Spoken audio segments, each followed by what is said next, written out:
We are live. Welcome to the True Sky Crew podcast, where we share our cosmic pearls of wisdom. Why True Sky Astrology? Because when we align with the true sky, we align with our true self. We are your hosts, Sachi and Janine. Thank you all for joining us live, and thank you for everyone who is watching us on the replay. Hey, hey. Hey, Hey, crew. Hey, what's up? what up, True Sky Crew? Welcome Whew, to how the you March feeling? episode. How is it's so funny how there's always some interesting coincidences when we do our episodes, and our power day for February just happens to be our Today. March transit episode. And boy, oh boy, y'all, we are feeling it. We're feeling it, Mr. Krabs. Oh, Um, yes. yeah, how is everybody feeling? It's definitely been intense energy, a lot to move through. Not in a bad way, um, but just very kind of like energetic overload Yeah, in a there's a way. lot coming in right now. Hmm. The sun is popping off. I don't know how many of y'all track solar flares, but we've had 3x flares so far today. It's close to midnight where we're at, so three's good. Thanks, sun. Share some tomorrow. Um, but yeah, it's been a lot. So if you're feeling it, rest, rest, rest. Definitely. That seems to be the theme for right now. Which is what we'll be doing after we get done with this episode. That is true. So Peace welcome out. everybody to episode 15. Our 2024 True Sky calendar and daily planner is still available. If you want to get yours, you can head to sachitheseer.com, go to book now and shop, and we have the whole year items available as well as the individual months available through March. The rest will be up within the next month. It is our March project, and we are even adding some extra features to the daily planner, where for each full moon and new moon, we're adding more information. So you get a true sidereal chart like so of the exact time of the new moon and full moon. And then we go into a more in-depth astrological analysis while still keeping the magic, mantras, musings, and um, plant remedy area. So if this interests you, come and check it out. We are so excited to share this work with you because honestly, it's just both items are incredible. I use both of them every day, and it really just makes life a lot easier. It Just know what's really going on does. with the weather. I look at my page, I look at the actual weather outside. I'm like, okay, I know what's going on here and up there. Yeah, I'm really excited about some of the changes that we're making for April to December with the moon stuff and just a couple of detail things on the daily pages that we're changing that I Mhm. think will make it way cool. Oh, yes. Yeah, we're also adding some numerology stuff for the day. So just extra data for y'all to be working with. So we hope you appreciate all the good stuff. Yeah. Um, Additionally, a reminder about the Instagram group chat. So we already have so many members. It is such a supportive, loving place. The conversation is always great. And if you are interested in joining, all you have to do is message us on Instagram and ask, can I please be a part of it? And we will bring you in. And yeah, today we're going to be talking about March 2024 transits. And boy, there is a lot to go over. March is jam-packed with just goodies, especially since we are heading into equinox season. Yeah, we've got some really powerful stuff going on this month. I feel like I say that every month, but we That's do. true. Yeah, there's some it's a different slightly different vibe from February.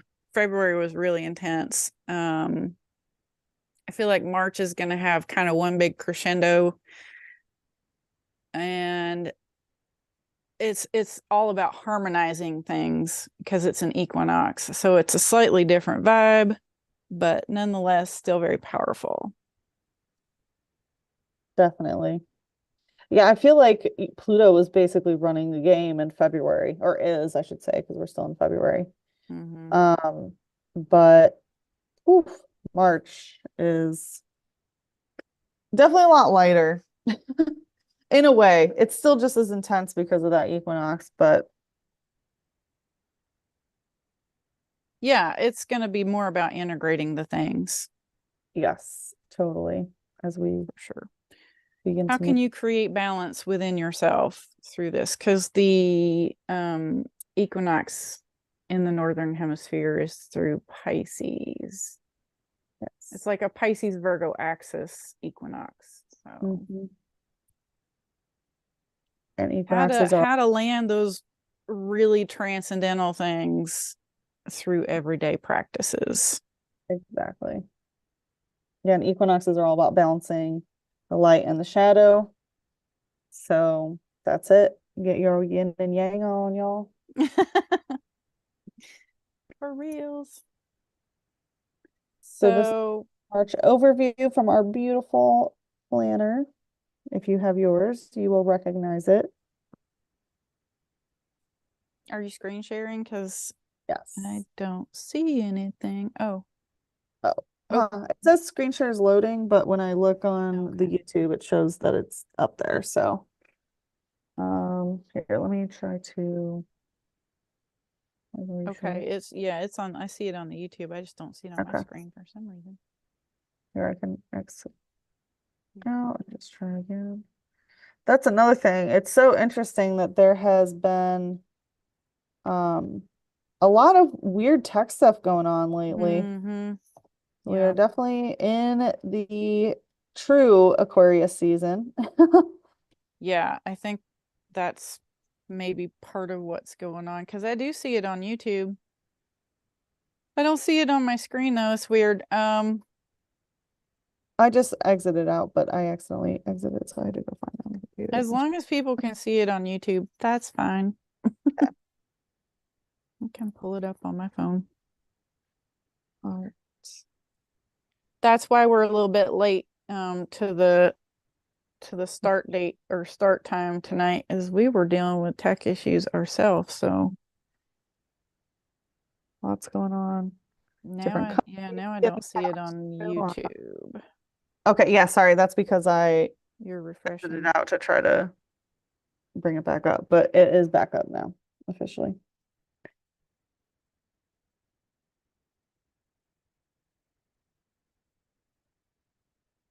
So we have the sun this month going from Aquarius to the Aquarius Pisces void and then into Pisces. We have a new moon coming up in the Aquarius Pisces void. That's happening on March 10th. And then we have the full moon, which is a lunar eclipse in Virgo on March 25th. So big stuff. We have the equinox that's happening on March 19th. And then a couple days later, that full moon lunar eclipse. So, whew. And we have some solar fixed star alignments on March 5th. Do you want to go through these, Janine? Okay, I'm back. Oh, okay. Another tech issue. My computer crashed again. So I guess I'll be doing this from my phone. Stinks because I've got charts that I wanted to share. Now Hopefully my it can computer won't let reboot. me do it. I'm not Hopefully even going to attempt it again on my computer because I think it's just going to keep doing that. okay. Maybe I can screenshot something. Yeah, if you want to send me some. Sorry, guys. This is what we've been dealing with. Fun. I wonder. No. Okay. We'll just move on and I will send you Okay. some. Yeah, I went through sun, new moon, full moon. We have nothing in retrograde right now, even though Mercury will end up stationing retrograde at the end of March.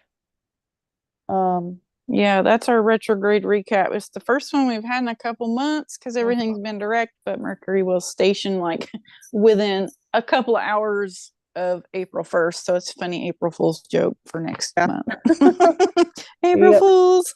Mercury's there. How mercurial of him. Yeah. Do you want to go through the fixed star alignments?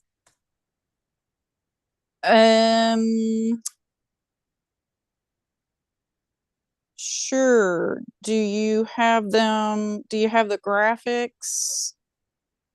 Um, I mean, the solar fixed star alignments on the page. It's probably better to do them from the square graphics I sent for that because there's more on there. Okay. Unless you just want to do the Equinox stuff first. Yeah, sure, let's do that. And then Let's we'll do Equinox first since you got that page open. All right. We'll get it together, guys. Yeah. It's been a wild day. I'm sure y'all know. I heard people in our group chat talking about phone stuff today, and I was like, what is this phone stuff that's happening? So you'd think we're in Mercury retrograde right now. Mm-hmm. Yeah, Melody said that she was just saying to herself the other day, it feels like a mini Mercury retrograde. I totally agree. That's how it's been feeling. I had some friends say like their phones were on SOS mode Oh, for quite really? some time. And yeah, I know AT&T got hacked and some medical company got hacked and stuff. So there's definitely some weird tech glitches going. Some weird stuff going around. They also released Rotom in Pokemon Go again, which is like a plasma spirit that infiltrates your electronics and wreaks havoc on them. My So, goodness. but a correlation there too. Collective consciousness focusing on a sneaky plasma spirit. Okay, so let's talk about the equinox. Oop, okay. Still there. Are you still there? Yep. Are we still connected? Are we still streaming? Okay. Yeah. I'm trying to pull the chart back up. Okay, yeah. Okay. So when we have the equinox, it will peak at 11:06 p.m. Eastern Standard Time. The sun will be in Pisces, and the sunrise of the March equinox is the data point that marks the astronomical age that we are currently in. So you'll see this when we go through the sky view, but the March equinox is currently in the constellation Pisces. So we are in the age of Pisces for quite some time now. In what was it? Let me hold that math again. Technically, it will be 828 years until we're in the true age of Aquarius, which you hear people talk about all the time. Oh, the age of Aquarius, the age of Aquarius. Nah, we're still in the age of Pisces because obviously that delusional belief still exists. So it will enter the Pisces Aquarius void in 504 years. And then when it is fully in Aquarius will be 828. So we got a ways to go, people. Yeah, I might be able to screen share the Yes, photo that I took. Let me get it turned the right way.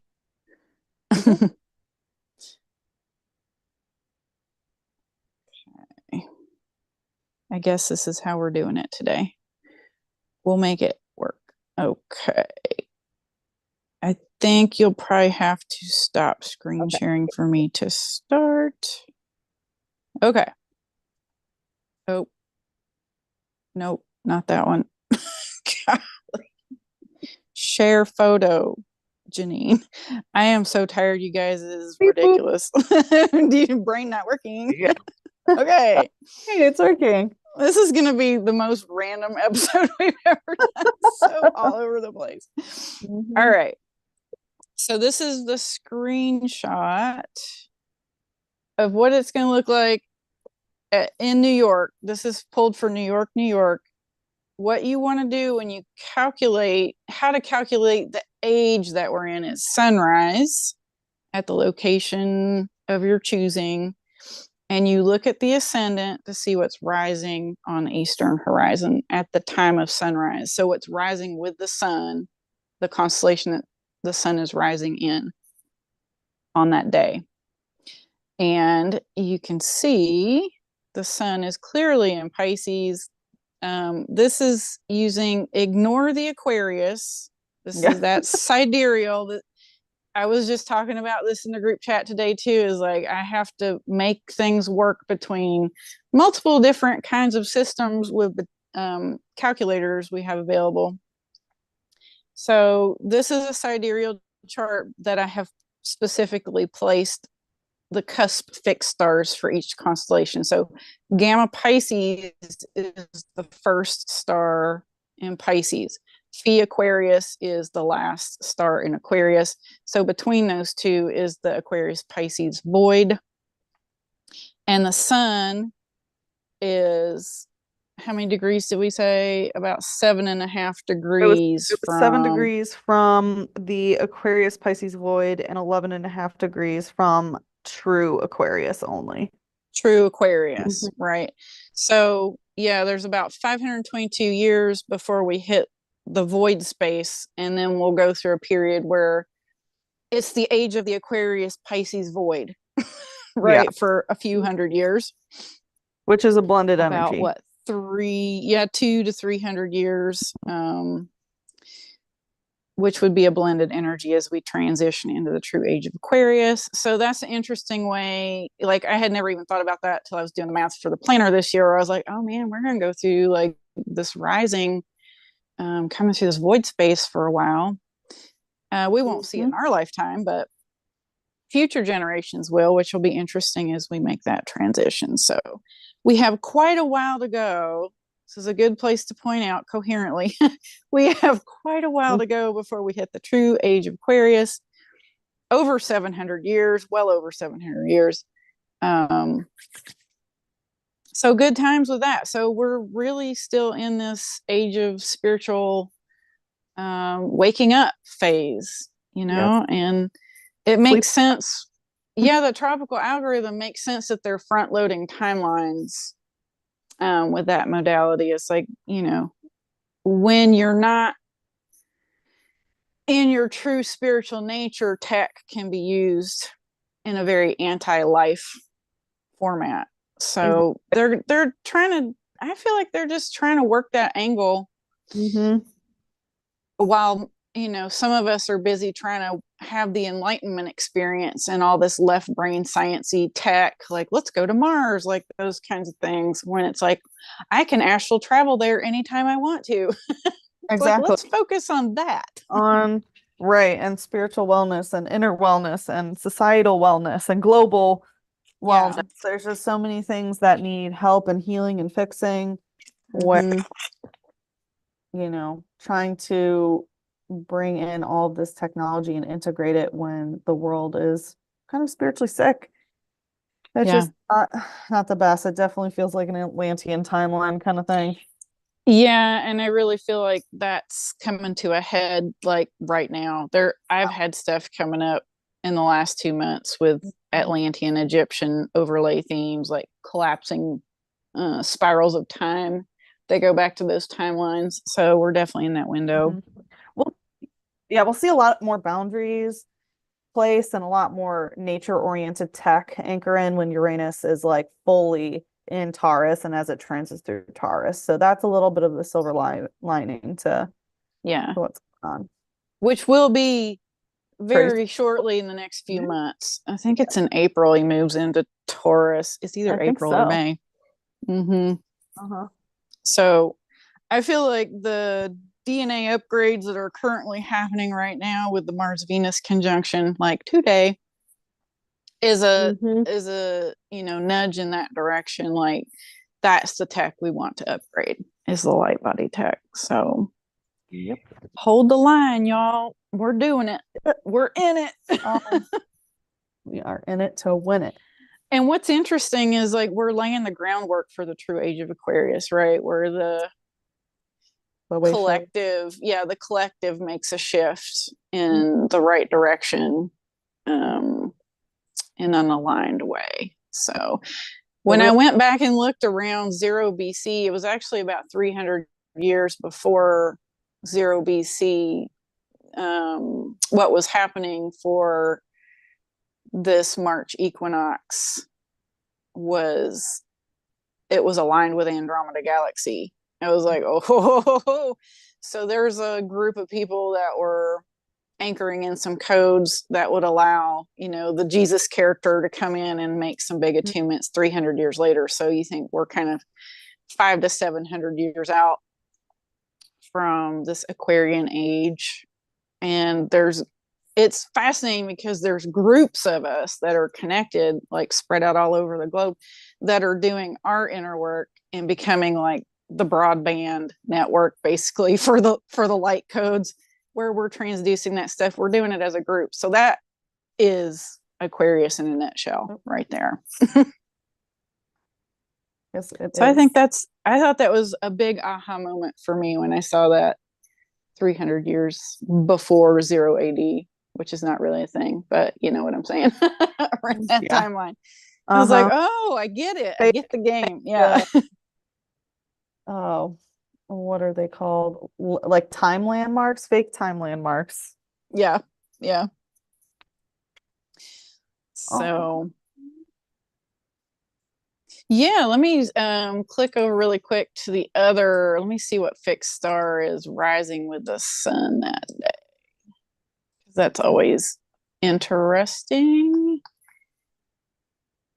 I can get this stuff to get rolling.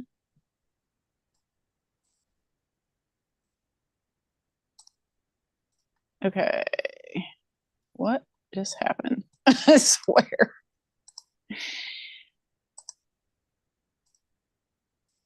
Okay. Sheet in Pegasus is rising with the sun that day. Pegasus stars. I love it. Faves. Yes, I've had some Pegasus energy coming through. I love it. So this precession moves so slowly. It's 72 degrees. So what? 1 degree every 72 years. So the sun will be making, having this rising with sheet fixed star alignment with sheet in Pegasus for many years. Like, it's been happening. It's kind of waning at this point, but it's starting to precess away from it.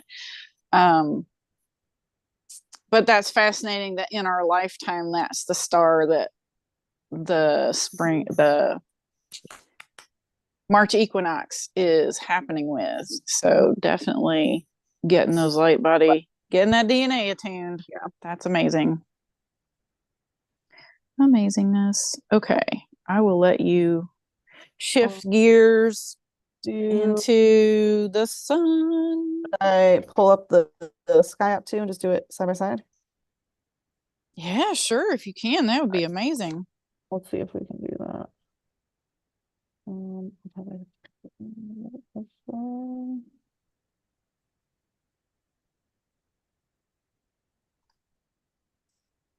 All right. We'll just sort of toggle back and forth. Let me know on YouTube if you guys are able to see this properly. Okay, that's as small as that's going to go. If you can see the text and the sky app. All right, is it showing both? I only see the sky app. Okay, now let's see. You see both now? Yes. Dual beams. All right, let's do it. Let's do it. All right. So the sun in March starts in Aquarius. It's already there in Aquarius. And March 7th, it moves into the Aquarius. Oh, I was reading off that thing. Okay, yeah, sorry. Is it gonna? There you go. That was me. I moved it. Oh, okay. All right, we're good. Okay, March 7th, it moves into the Aquarius Pisces void.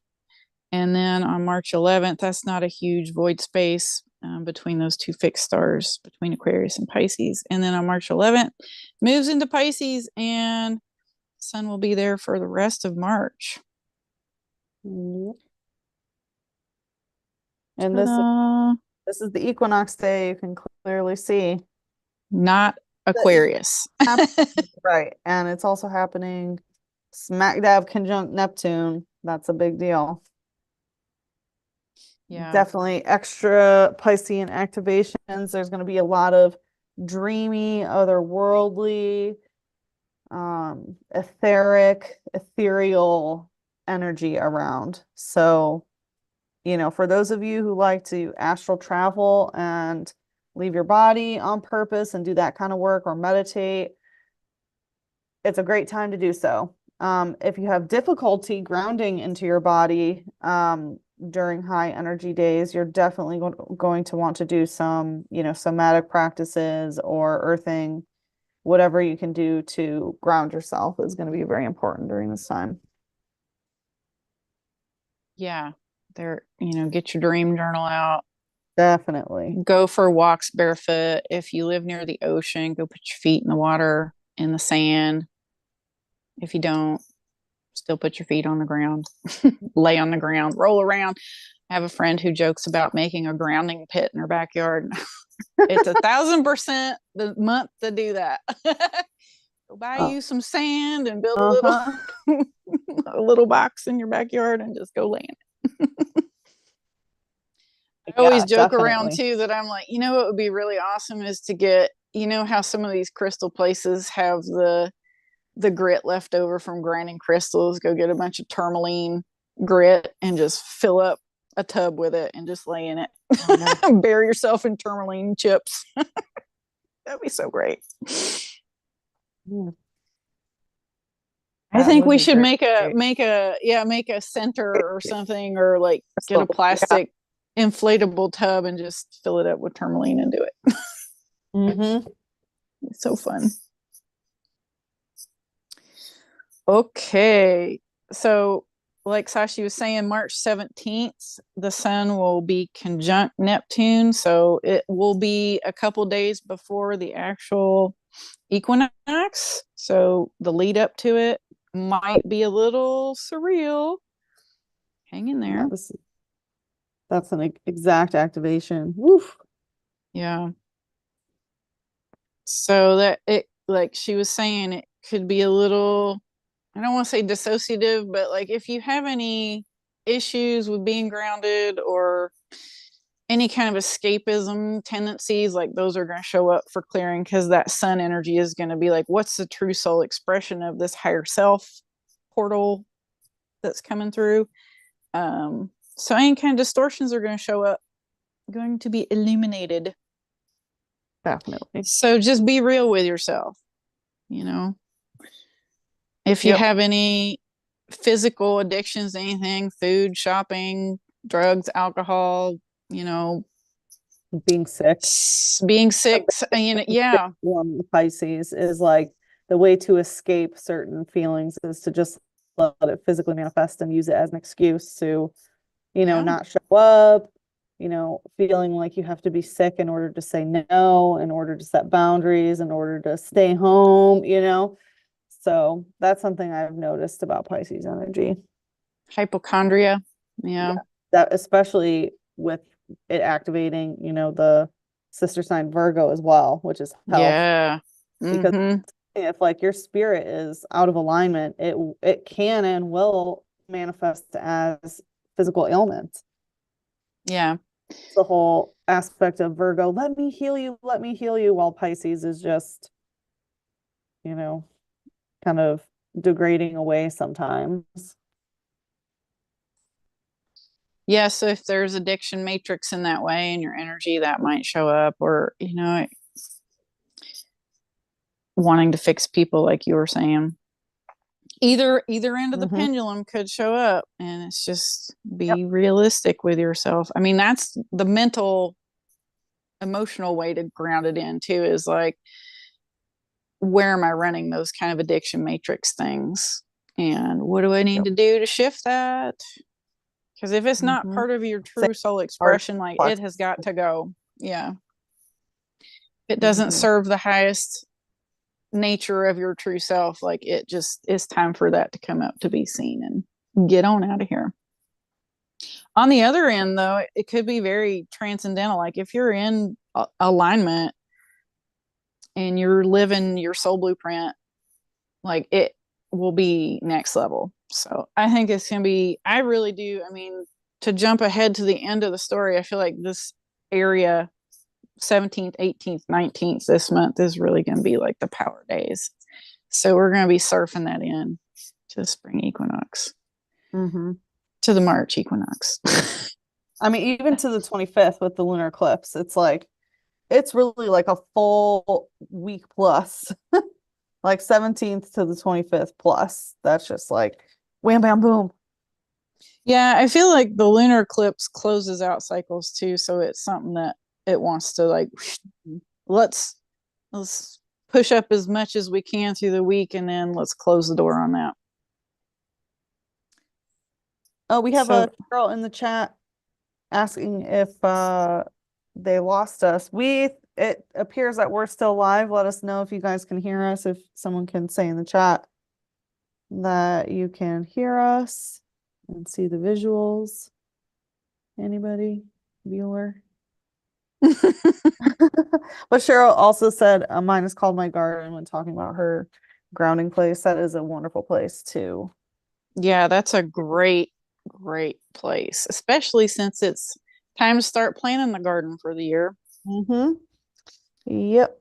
I've already been picking out seed packets and it's like been in the 60s this week here, and I spent 2 days cleaning up the garden for spring planting. So nice.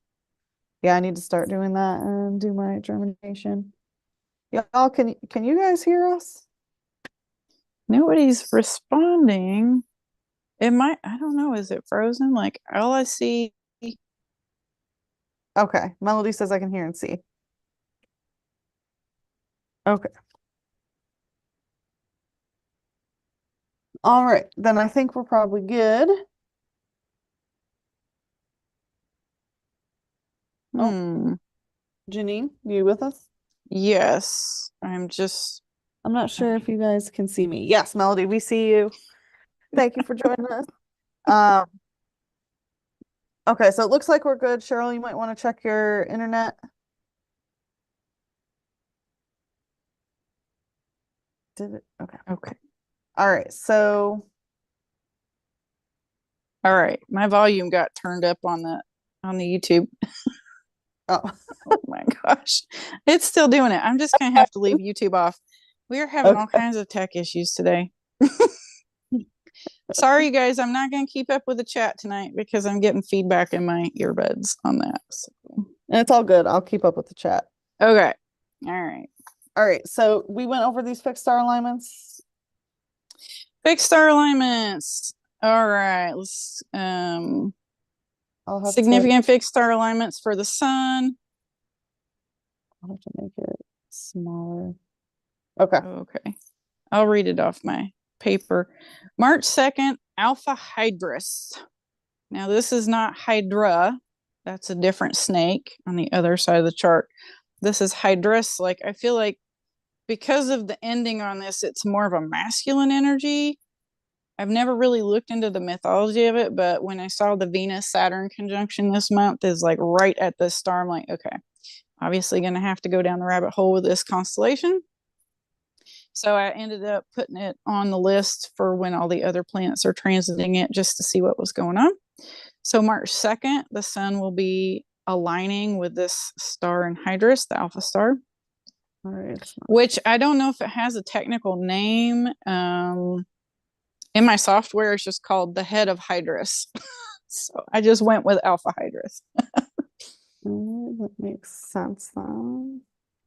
Yeah. Right, do this. March. Oh, it says are you looking? water snake male.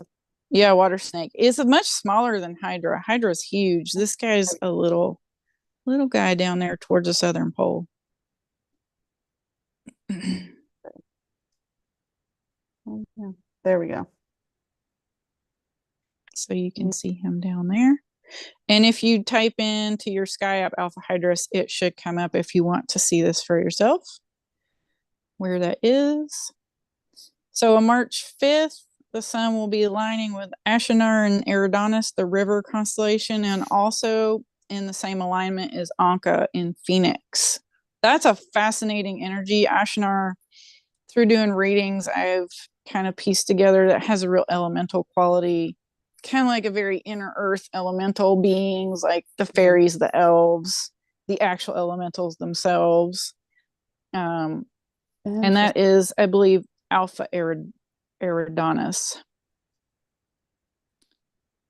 So Ashenar is a very large constellation that starts at the foot of Orion and weaves through this area of the sky, and that's kind of where it ends up over here in the alignments on this side of the chart. Oh. So I love the vibe of this star. So you guys see how you feel around the 5th when the sun's transiting this. March 13th, Markab and Pegasus. So we'll be aligning with Markab and Pegasus. And right behind it on the 14th, Zeta Reticulum. In Reticulum constellation, this is the Zeta Reticuli is the one that gets all the press about the grays. So I think this was fascinating. There's an entry in Ascension Glossary on Markab. I think it's like there's some sort of thing that she talked about in there. And then when I pieced it together, that the proximity is in the same alignment to Zeta Reticuli, I was like, maybe that's where the shenanigans is coming from in that energetic. It feels like distorted Pegasus codes. So DNA cleanup on aisle 13 and 14. So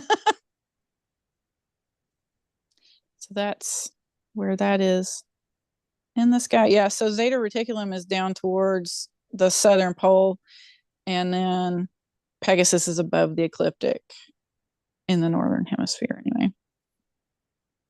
So there's Pegasus. So it's not that they're in the same location, but it's like these stars fall in the same alignment perpendicular to the ecliptic. So those are the days that the sun will be making those alignments, is the 13th and 14th, which March 14th is Pi Day.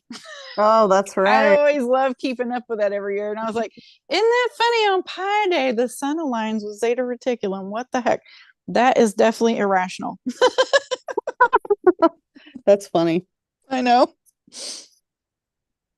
So on the 19th, the sun aligns with Sheet in Pegasus, so another Pegasus activation, which, as we mentioned in the Equinox portion, this is the star that's rising with the sun for at least 72-year period of time as the sky processes. So I think that's fascinating. There might be an echo on the 19th. Holy sheet. Holy sheet. Well, that is the equinox day. This is how tired I am. March 19th is the equinox. That's why the sun's aligned with it. And good night, everybody.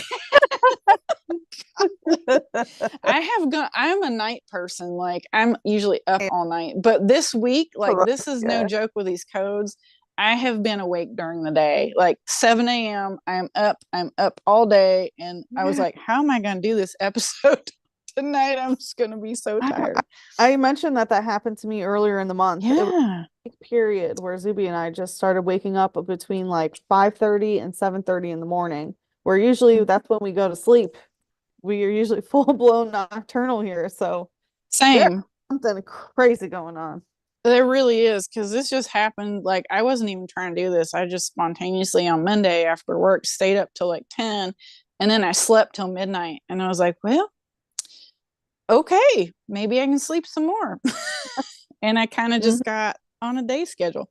So if that kind of weird stuff is happening for you, like sleep cycle changes, let us know in the comments, because I think that's super fascinating.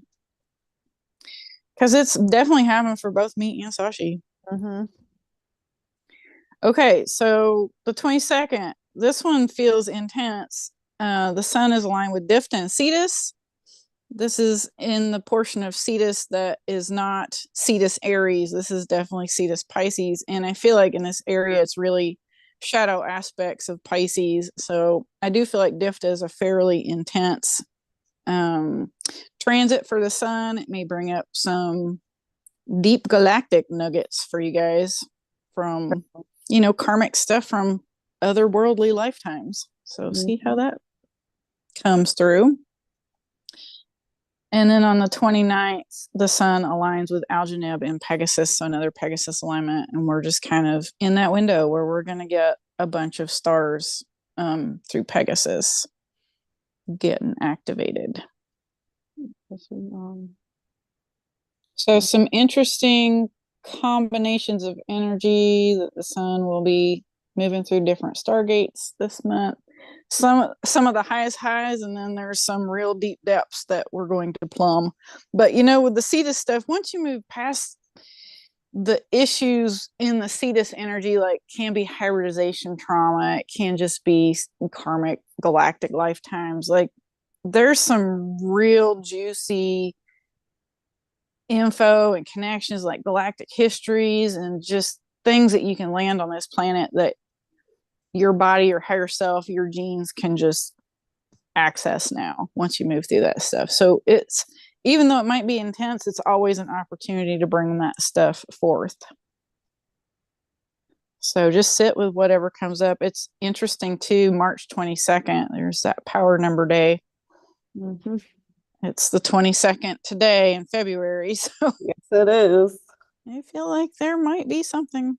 Well, I guess now it's technically the 23rd, but yeah, technically it was the 22nd. So it's 12:33 according to my clock. So for me it's 12:32. So it'll be 12:30. Well, let's see. My phone probably says, yeah, my phone's right. My laptop's a minute off. So anyway, keep an eye on those sun transits for the month. You got anything you want to share about how you're feeling about all this? About the sun Aquarius, Pisces void into Pisces this month with the sun. No. All good? No. I'm good. There it is, folks. Have fun with it. I mean, a lot of it is, switching from the Aquarian class consciousness of like what groups you are a part of to the collective consciousness of Pisces. So it's kind of like thinking not just in, again, like what would benefit the groups you're in or certain groups of people, and kind of shifting into consciousness in general, humans and beyond, plants, animals, fungi, everything, like what it takes for the collective consciousness to continue. Yeah, different dimensions of consciousness. That's once true. you get into Pisces. Other entities as well, like, multiverse consciousness and what it takes to continue expansion of that. Yeah. So we'll have to see. Yeah. Get your dream journals ready. It's the month for it. Definitely. Maybe I'll have to open my books up to dream decoding again during Pisces season. It's so fun to do that across, cross sample people who share dream stuff. So if you're in our group chat, feel free to share dreams in the Instagram group chat, like keep tabs on dreams. There's going to be galactic nuggets coming through this month. And it's interesting because in the group chat, a lot of us have noticed that we dream of the same things around the same time, and they happen to be associated with certain stars, fixed stars or constellations. So it's been a very interesting data amalgamation. Yeah, I love it. I love it. It's a great cross-reference for sure. All right, we feel good about the sun. I think so. I'm ready for the moon. Okay, let's go to the new moon.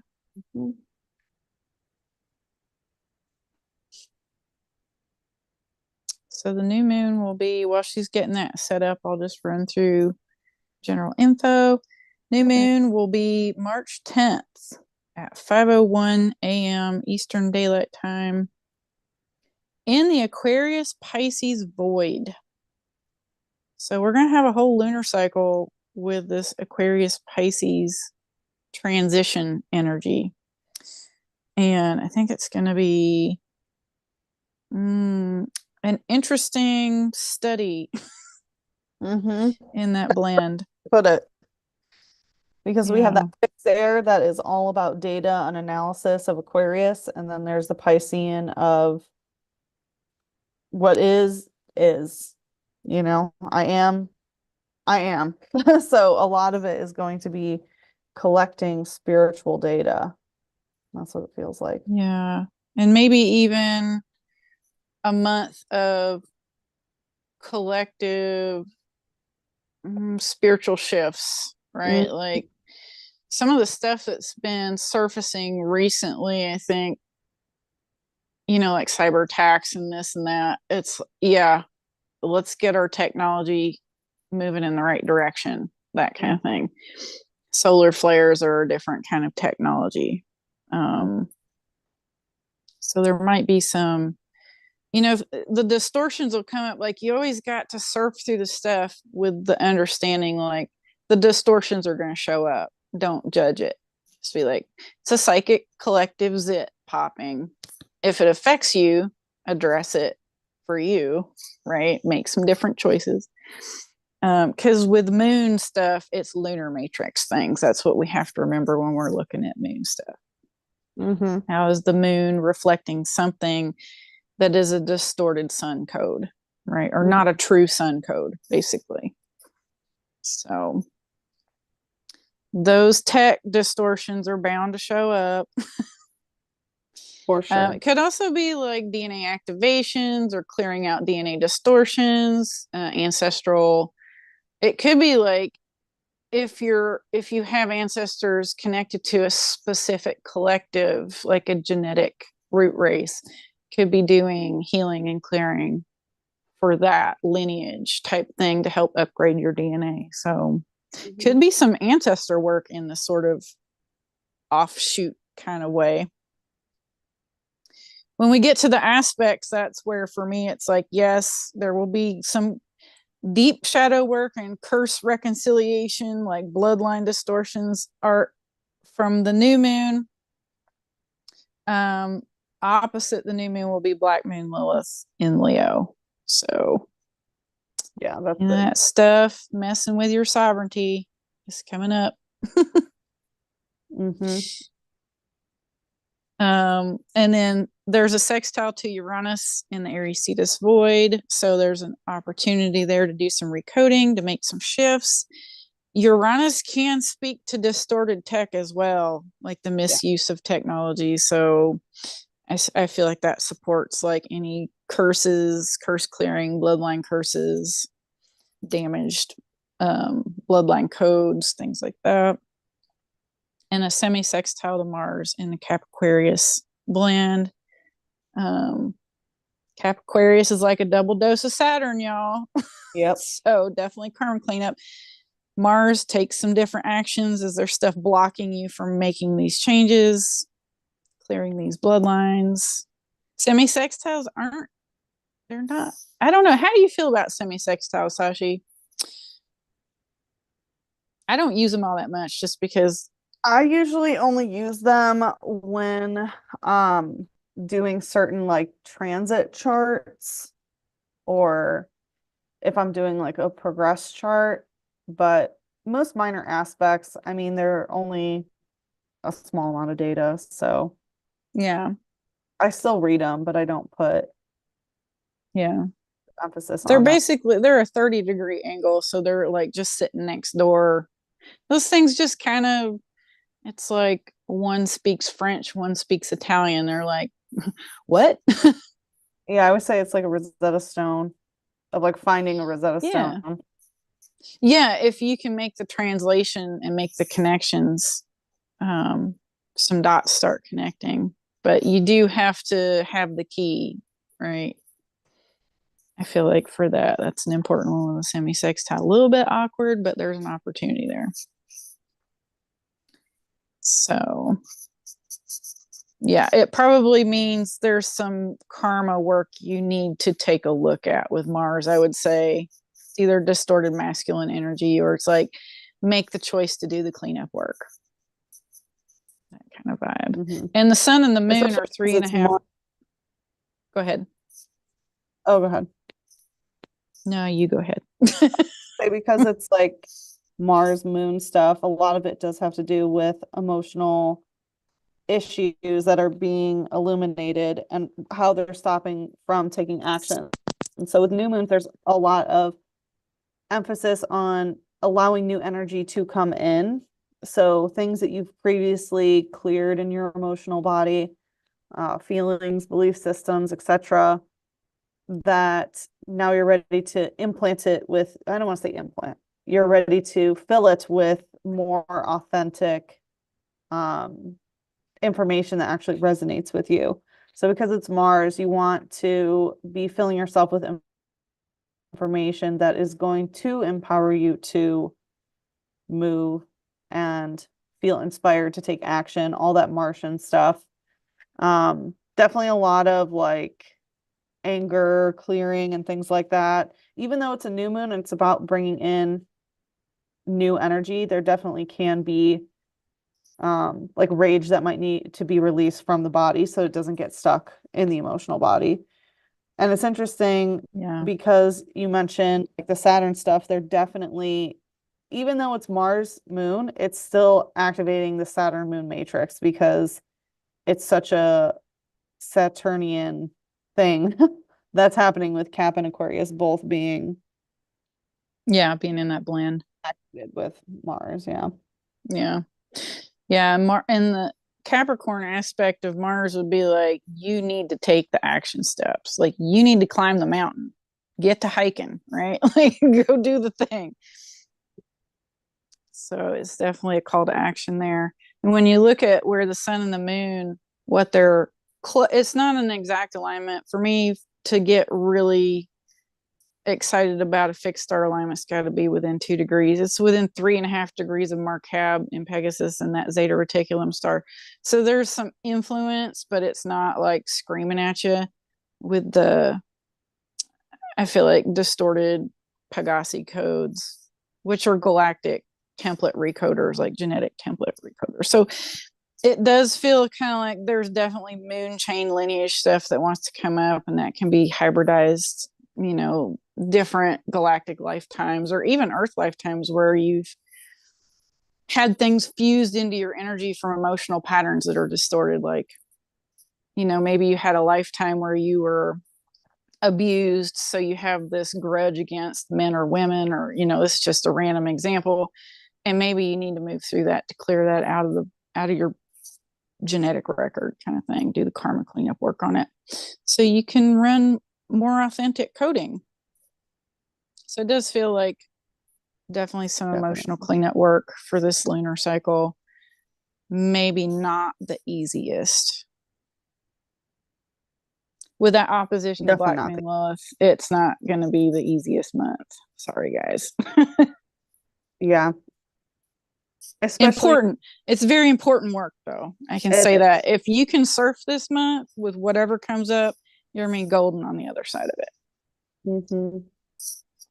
Yeah, and with like the Piscean, like spiritual aspect of thing and the humanitarian aspect of Aquarius, I was getting this energy of like, do it because it's the right thing to do. So I feel like there's going to be some like guilt tripping that people may of like what the right thing to do is. And a great way to sort of do a little litmus test for yourself is, does your soul feel like that's the right thing to do? Even if societal pressure or even, familial pressure with Black Moon Lilith and Leo, or, social pressure, friend group pressure, whatever it may be, online internet pressure. Yeah. The way the memes are trying to make you think, or whatever spiritual gurus trying to make you think some way.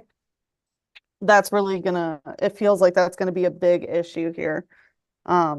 Of people really taking their autonomy back, of like, I don't care how people are trying to sway my decision making, or the morality of it all. It's so much to just do what your soul is telling you to do. That your sovereignty vibe. Yeah, what your soul needs from you, how to take action. Exactamundo. So give that, whatever that is clogging up the works, go stare it down, go look it in the eyes, have words. Exactly. Take care of business. Yeah, especially with that Uranus energy being involved and Mars involved, it definitely feels like group pressure of action. Yeah. It could come through collective groups, yeah. So don't swing the other way, get on the justice freedom fighting bandwagon either. Don't get swept up in it, right? Just take a breath. Is this my highest option? Is this my best timeline? And if it's a maybe, it's a no. Right? If it's not a fuck yes, it's a no. So don't get swept up in it. Because it can be easy to do with that Lilith stuff. Like, she can be very convincing that you need to do something to go take your stuff out on somebody else. Don't fall for that. Try to do it. Make it seem so appealing. Yep. Can be very convincing.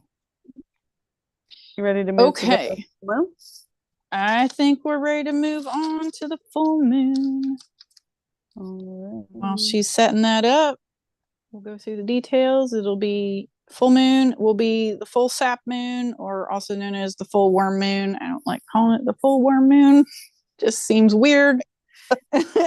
So I call it the full sap moon. March 25th, 3:01 a.m. Eastern Daylight Time. And it will be in Virgo.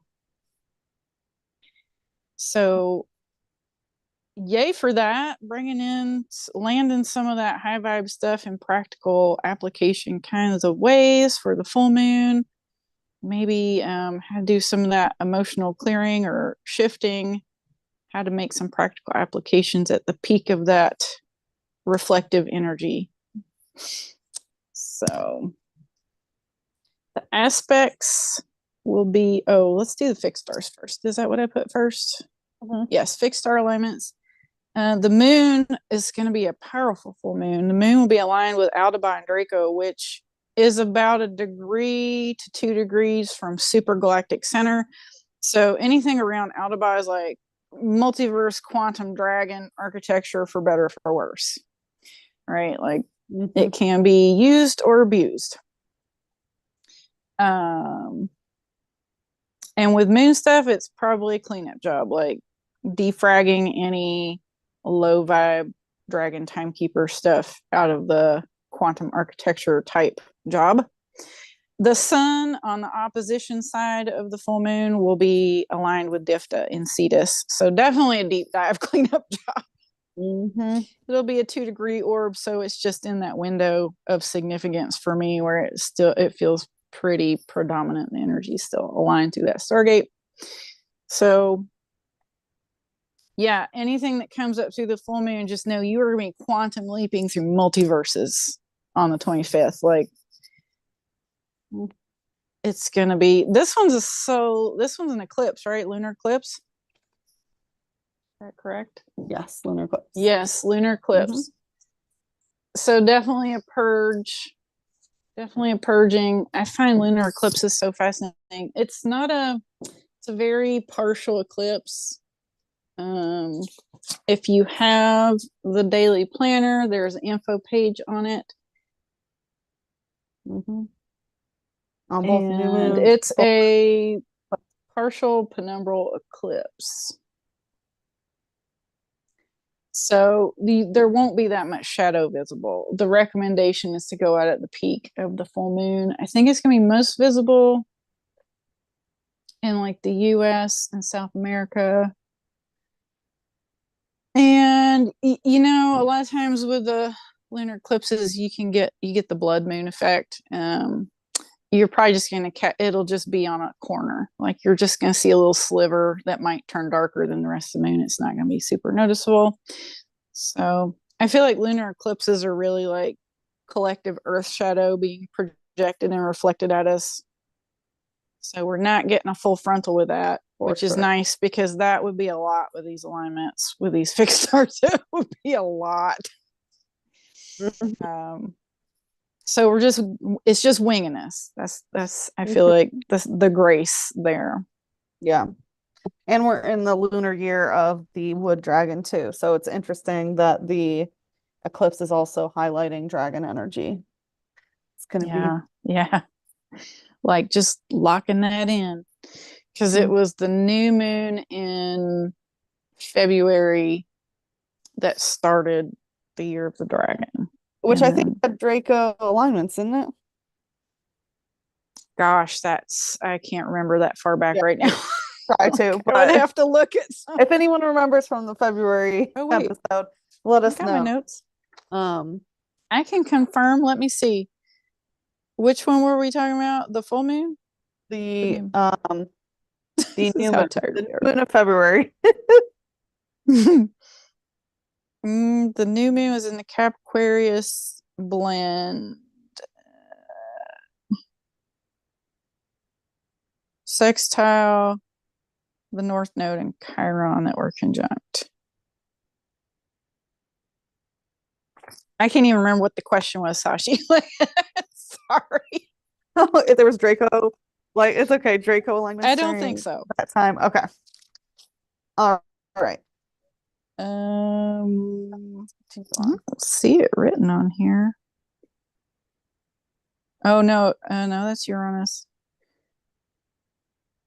I don't think it was aligned. No, it wouldn't have been a Draco alignment. It's in the Cap Aquarius blend. Draco's on the other side of the chart.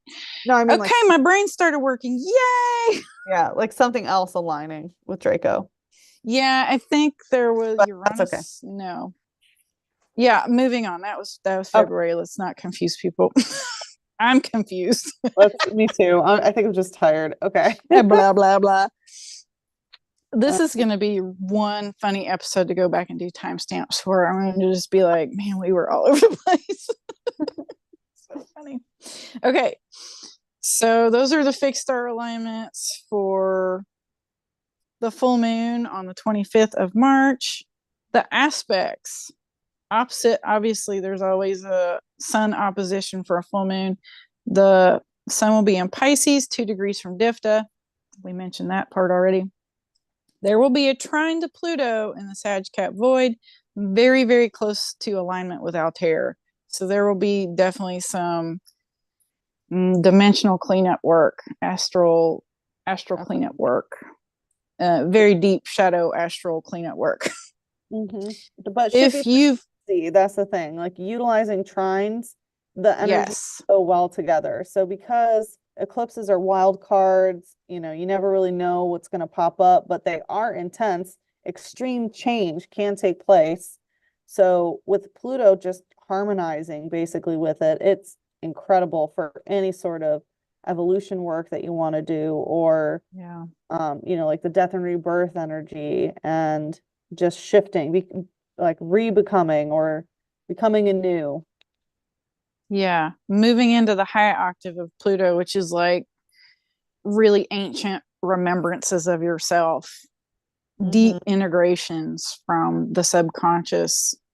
And there's some really cool stuff deep in the subconscious under all that karmic stuff. So I feel like, and also Pluto can be generational. So if you've listened to our oh my gosh, my brain. Our True Sky Pluto return for the United States, episode 14. I feel like some of that is probably going to be coming in, like cycles of time cleanup work, generational type cleanup work, things that may have been started many, many cycles ago, where some of those things might come up to say hello. And as a collective, we can witness that and transmute it, make different choices, that kind of thing, clear that out of the shadow body for the collective, for Earth, right? Yes. Because lunar eclipses are Earth shadow. And so I do feel like there's a big opportunity there. Yes. And making different choices is the perfect example of it, because this eclipse is happening in Virgo. Virgo is all about your daily routines. It's all your small choices, what you do on a daily basis, what you do on a weekly basis, monthly basis, your health and hygiene, your eating habits. It's all the small things that add up to the grand sum of what your life is, all your choices and how they conglomerate together. And Virgo is also the sign of anchoring in utopian timelines, since it's the angel of the zodiac, which we'll touch upon more in our next episode on Virgo, but it's all about your choices. And so again, if you're trying to do little change or big change, Pluto's there to help you. Use this energy. Yeah, you'll be able to access some of those things. That's the trine, is like you'll be able to get those and make different. Once you witness what it is, you'll be like, oh, that's easy to change. I can just do this. Right? I can make a choice in my day-to-day with that. So it could be like, well, I'm not going to speculate, because I feel like if people go listen to episode 14, they might have some aha moments if you live in the US, or, if you live outside the US, it might open your eyes to some of the things where you can make changes. I feel like some of it might be making different choices with money and finances and things like that. For sure. Where your money goes, who it's supporting, and like the economic model that is a usury system versus a gifting model, that kind of thing. There's a really good book. I don't know if I mentioned this in that podcast, but it's called wow. Of course my brain won't work. It's something I'll find it. Yeah, Sacred Economics. Sacred Economics. Okay, yeah. Charles Eisenstein. I'm gonna make a note, because if I don't, I definitely won't remember to put that in the notes.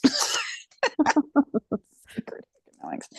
That's a really great book on how to recode money and how to move into a gifting model, which promotes like the true infinite abundance that is all around us. So that's a great, even if it just reframes how you think about money, it's a great place to start.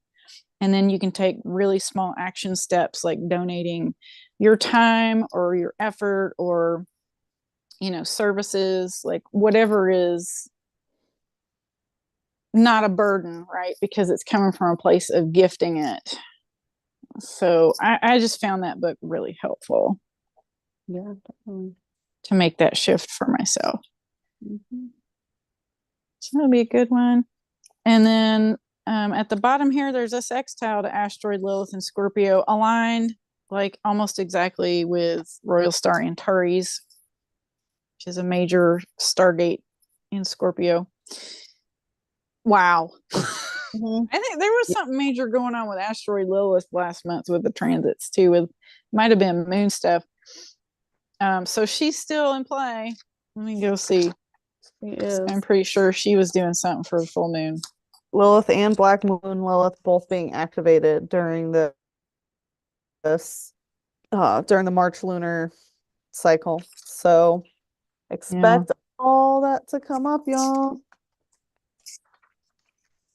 Yep, and that is definitely a multi-dimensional Stargate right there. That Antares is like, it's not as multiverse. It kind of is, but it's more personal. It's like layers and layers of your own personal Akashic stuff. How to address ancestors, how to go deep into that scorpionic water and do the healing, right? So Lilith definitely is like, female. It's an asteroid, but still it holds some repressed anger and rage and acting out of rebellion, right? So just take note of that if it comes up, because that's some deep water to go noodle through. Scorpio might feel repressed. I don't know. I don't feel like asteroid Lilith is as repressed as Black Moon Lilith. I feel like Black Moon Lilith is more challenging because it's more lunar based rather than, it's like Black Moon Lilith is like the emotions of Lilith, whereas asteroid Lilith is more Lilith's story. And most of the emotions of Lilith have been just tragic. First woman problems. It's the fuck you, I'm out of here archetype. Like, I'm gonna go do it my way. Here's the middle finger. But then also hunted basically and tortured because of that. Yeah, Which some is demonization of that female empowerment. definitely, yeah, her children slaughtered in front of her and yeah, all that nasty. I feel like it's the easiest dark feminine archetype to work with, to quantum leap things. So she's around. Yeah, she's a baller. Oh, yes, she is. She's a baller. So if any of that stuff comes up where you're just like, I mean, I feel like it's a sextile. It's like an open doorway. It's, half of a trine. So it's still useful and helpful. It could be the impetus you need to go a different direction. Like, F that's not working. I'm out. I'm going to go over here and grow a garden. I'm going to, you might do it because you're angry, but anger is a clue that there's something out of alignment. Make a different choice. Find the reason, diffuse the anger, make the choice out of love, but still it's pushing you to make a different choice. So yep, roll with it. Yep. All right, I feel like that's going to be 2 powerful moons. Definitely Super groovy. I think with the full moon, they're both really big opportunities. I just feel like the full moon is really going to bring up some stuff to just blast off into multiverse level stuff. Not so, yeah. Yeah, it's going to be that lunar eclipse is going to be wild.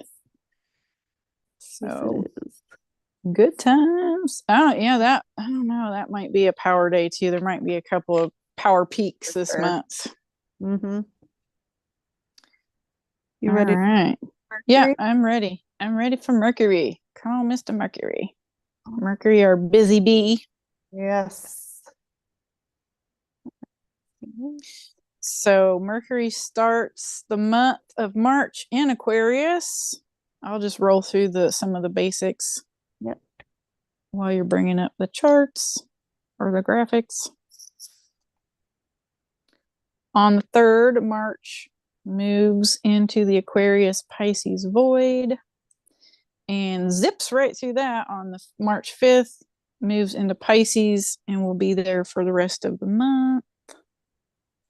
There he goes, Mr. Zippy Pants. He gets right to the end of Pisces and starts to slow down. And on the 31st, right before midnight, actually starts to station. I think it's actually on the 1st where he's officially in retrograde. So that's for next month. But he's priming the pumps for April Fool's jokes. Yep, exactly. You thought your tech was going to work. Just kidding. So we'll make sure we don't do an episode on April 1st. Check the calendar. We will not be broadcasting that day for sure. So, okay, we got Aquarius and Pisces energy for Mercury in March. We did talk about the retrograde conjunctions. March 8th, conjunct Neptune. Trippy. Trippy. That feels like freaking psychedelic mushroom trip right there. Yes, it does. Great time to connect to the ethers. Pick your dimension, pick your planet, pick your star. Pick ground first. Connect to. Yes, definitely. Make sure you are uber grounded. People only. Yes, you have all the black crystals on your body when you meditate that day to keep you grounded. Or you're in a sand bath. Yeah. Some people, Mercury people, I think, are just going to have a field day that day. People if they have Mercury in their chart in some significant way, if they have something conjuncted, like Sun conjunct Mercury people, or people who have Mercury as their chart ruler, I think they're going to have a lot of fun that day, unless they're addicted to something, and then it might be a shit show. But I think in general it'll be fun. Kind of work. Yeah. And then on the 18th, Mercury will be conjunct North Node, and then the 20th Chiron, because they're pretty close hanging out together. So it'll be like boom, boom. So it'll be like a life path activation, and then Chiron might slap you with a little something in regards to communication in some way or information. It'll be a calibrating moment because Chiron always at the highest emanation is a key to the thing, and then a bridge to something higher. So I feel like on the 18th, you're going to get a taste of it, and then you're going to have to calibrate through something a couple days later to stabilize. Yeah, it's that. Like the information for your soul mission. And then with Chiron, it's like, okay, what do I need to heal or shift in my own energy in order to get me to that next level or plane? Yeah. To hold my communication skills, like it can be your telepathy, it can be the higher clairs, right? The upper chakra clairs. Yeah. So Mercury and Pisces, a lot of it is non-verbal communication. It's all the other communication, how your aura communicates, how your energy communicates, your telepathy, like Janine said. Because like some people, you can hear their thoughts. I mean, obviously, if you have a strengthened psychic sense. Like I'll be in the grocery store and I can just hear these words and what they're thinking about, whether they're making a comment about me or, thinking something about their life. I'm just like, wow, no energetic boundaries. Just so easy to just zip, tap in. It's just that you're so attuned. Because I can tell you, I don't hear that stuff in the grocery store. I probably wouldn't want to, but yeah, you just have that very activated. So true, yeah. But even still, telepathy. You can also I guess it depends on how your psychic senses are, but like if two people are talking telepathically, you can like tap into that stream. Yeah. And like hear the information that's being shared there. So really definitely meant to attune the psychic tech for sure with the Aquarius Pisces energy. Big third eye and crown chakra work. I feel that. And when we what was that? I said even through April, but that's another story. As he retrogrades back through Pisces, it'll be like, oh, any of that stuff that wasn't aligned, it's going to come up because we're going to go, even with the fixed stars, we're going to cross all these fixed stars. And then in April, we're going to back up over them all. So let's go over those. We've got the Eridanus on March 2nd, or Ashenar and Eridanus. Eridanus is the constellation. And also that alignment is Anka and Phoenix. And then the 6th and 7th, like he moves so fast, it's kind of like overnight in one day, he crosses over Markab and Zeta Reticulum. So distorted Pegasus codes, or I should just say recalibrating galactic genetic templates. Very high vibey stuff. Can be very hard to access work. Like that would be kind of very high dimensional access. So some of that might percolate up in weird ways into your reality stream. March. Unicorns. And then on March 9th, aligned with another Pegasus star sheet.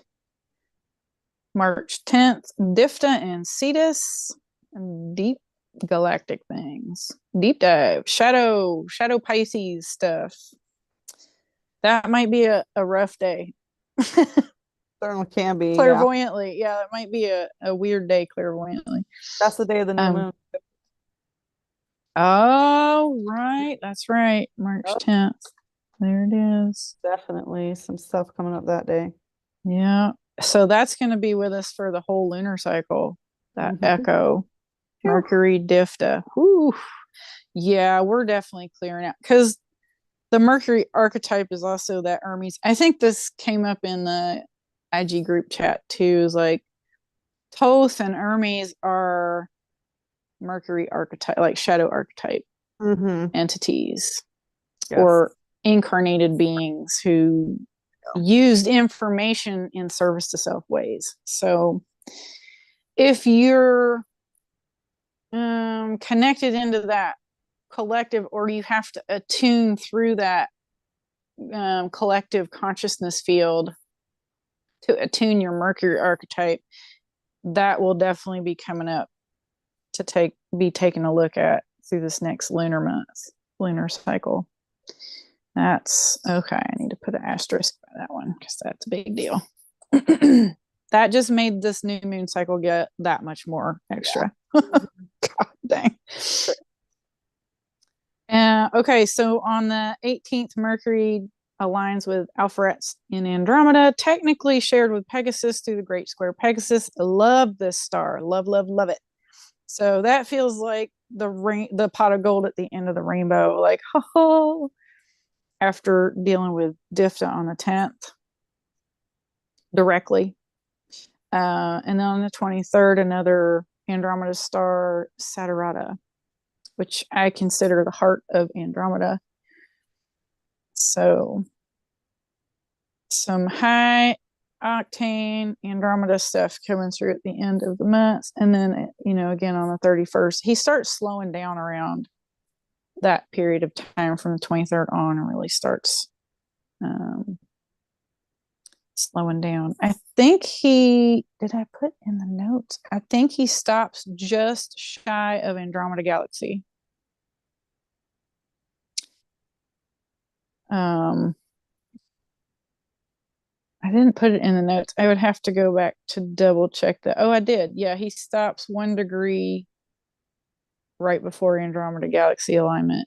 So there are some mighty, mighty Andromeda codes, things that are getting reattuned through this month. What else did I write in here? March 10th is the moon Mercury conjunction day. That's the only transit that I did when that planet was conjunct the moon, and now I know why. So there's another 10th. The moon is crossing Mercury that day. So there's definitely, I have this theory that there's probably a moon every planet matrix, but I think there's a very significant moon Mercury matrix as well as a Saturn moon matrix. So we'll be working on that this month, apparently. Recalibrating how people can connect through those clairvoyant channels, those higher dimensional channels. Fascinating. Definitely. May not be fun, but man, the play out, the other side of that's going to be amazing. If you have your psychic senses, tapped in and attuned, it could be really fun. You can get a lot of super intense divine downloads during March. I mean, if you've already done that work, like through Moon Mercury, which a lot of it has to do with like the way you communicate to your own brain and how that influences your emotional body and how you process incoming data. Again, it's brain, emotion, hybridization, and how those things work together. If you're good, this can be a great month.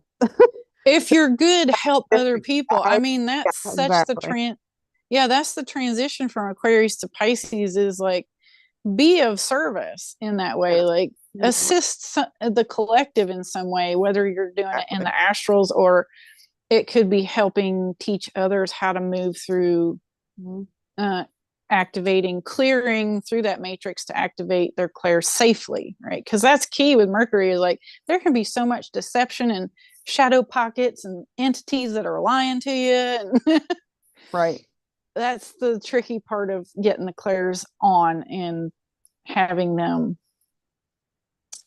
unhackable, I guess you could say. Yeah, that's a perfect way to put it. And those come back to just kind of energetic basics of having energetic boundaries and how you protect yourself and clear energy, and how you use inner discernment of who is giving me this information. And again, cleanse, clear your third eye and crown. Make sure you know where your info is coming from, right?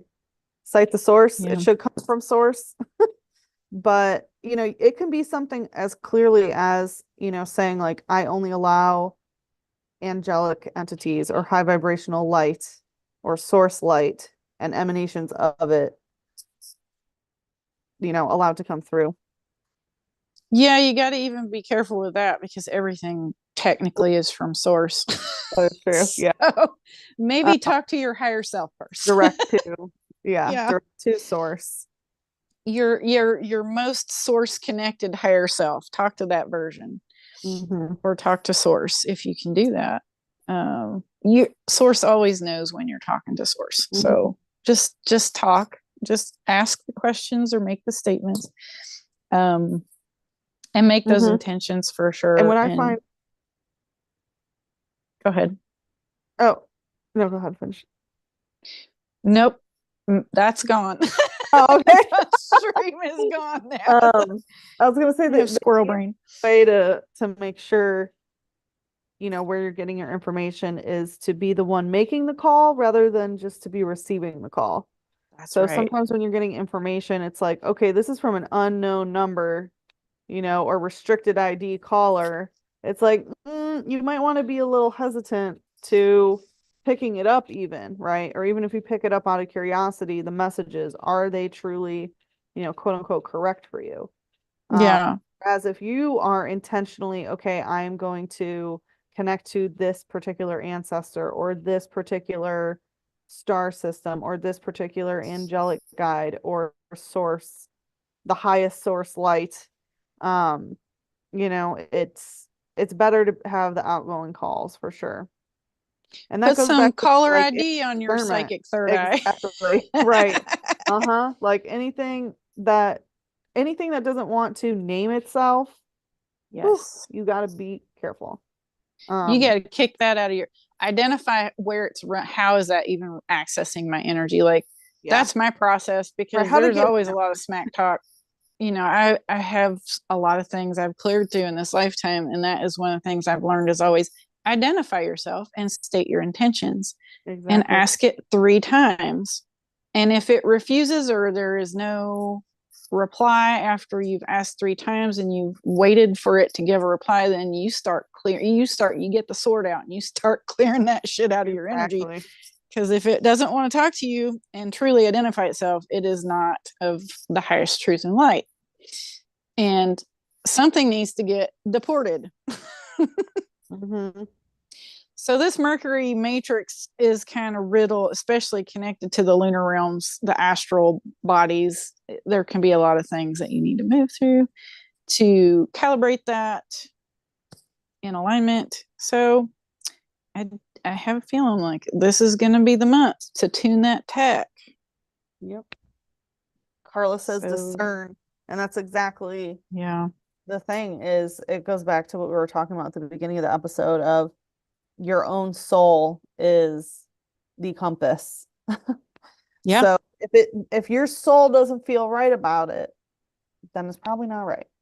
If it's a maybe, it's a no.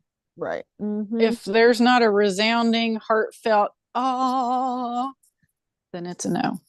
And you got some work to do. Maybe something needs to be extracted. And a lot of it depends on what your soul job is, honestly, as to how to address it. So it can be just clearing things, but if you're like a recoder, it's actually taking that thing and talking only to your higher self and basically grabbing it by the back of the shirt and being like, here, take this to where it needs to go. And you just hand it off to the higher self and the higher self relocates it into an appropriate place. You literally transit stuff out of these phantom pockets that you are somehow connected to. So I do want to say that if you find that either none of your clairs have ever worked or you get a lot of interference thought forms, there's probably some of that kind of cleanup work that you need to do before it will come online safely. And just let it be what it is and start the cleanup process. That is the best advice, to not have full-blown weird shit come into your energy and like do all it. Yeah. Stuff just messes with your aura, your chakras. It tears things in your field. Like it puts stuff in your, like, just don't go there. Just stay in your little bubble and keep handing stuff to the higher self. And eventually you'll get through all that energetic wall and the stuff will turn on seemingly like magic. Be like one day it just started working because you've addressed it all. So I feel like for people who need to begin some kind of alchemical process, like this is definitely the month where some stuff is going to come up and sort of shake you awake in that regard with this Mercury transit stuff. And also April, like you were saying, also April as he retrogrades, ding, ding, ding, ding, back over all these placements. Mm-hmm. So the fun has just begun with Mercury. Mm-hmm. But as always, it may feel intense, but the integrations, the play out level is amazing. Like getting your clairs attuned. Good job. You just might have to do the work. It might not happen like magic. You might have to actually get in there and figure some stuff out. So get in there. Yep. All right. Feel good about Mercury? Feel good about Mercury. That's the first time I think I've ever said that. Thank you, Mercury. Oh, I always feel good I love Mercury, but it's my yeah, but you have a different relationship with Mercury. Biased. Yeah. I had a lot of Thothi and Anunnaki cleanup work to do before my stuff calibrated. So I feel like maybe I'm getting to the end of that. I'm looking at these transits going like, this is the last squeeze for that. I think some fun stuff is getting ready to happen for me. So yay. Okay. All right, let's move on to Miss Venus. I'll give you a second to get that chart pulled up because she's going to be making some moves this month. So I want to follow along. Let us know how you guys like the cliff notes over here. Yeah. We're going to also post these on Instagram. So anybody that is watching this on the replay and you'd like to have these to follow along with on your phone, you can go to Instagram and screenshot them and follow along. All right, so Venus starts the month of March in the Capricorn blended energy on March 6th. She moves into Aquarius proper, cruising along in that high-tech zone. And then on the 25th, so she's in there for quite a bit of the month. And then on the 25th, she moves into the Aquarius Pisces void. And then on the 29th, moves into Pisces. So moving out of any kind of Capricorn energy all the way through Aquarius and then into Pisces. So she's really moving this month. I think she's our mover as far as energy changes go. Usually it's Mercury, but once planet moves into Pisces, they're there for a while. So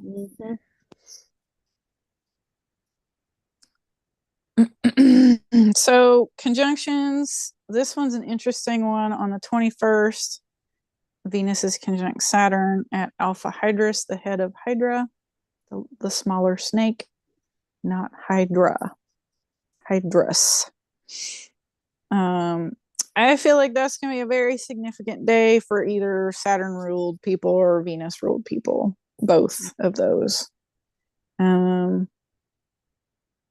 It's going to be in Aquarius, so there might be some upgrades available.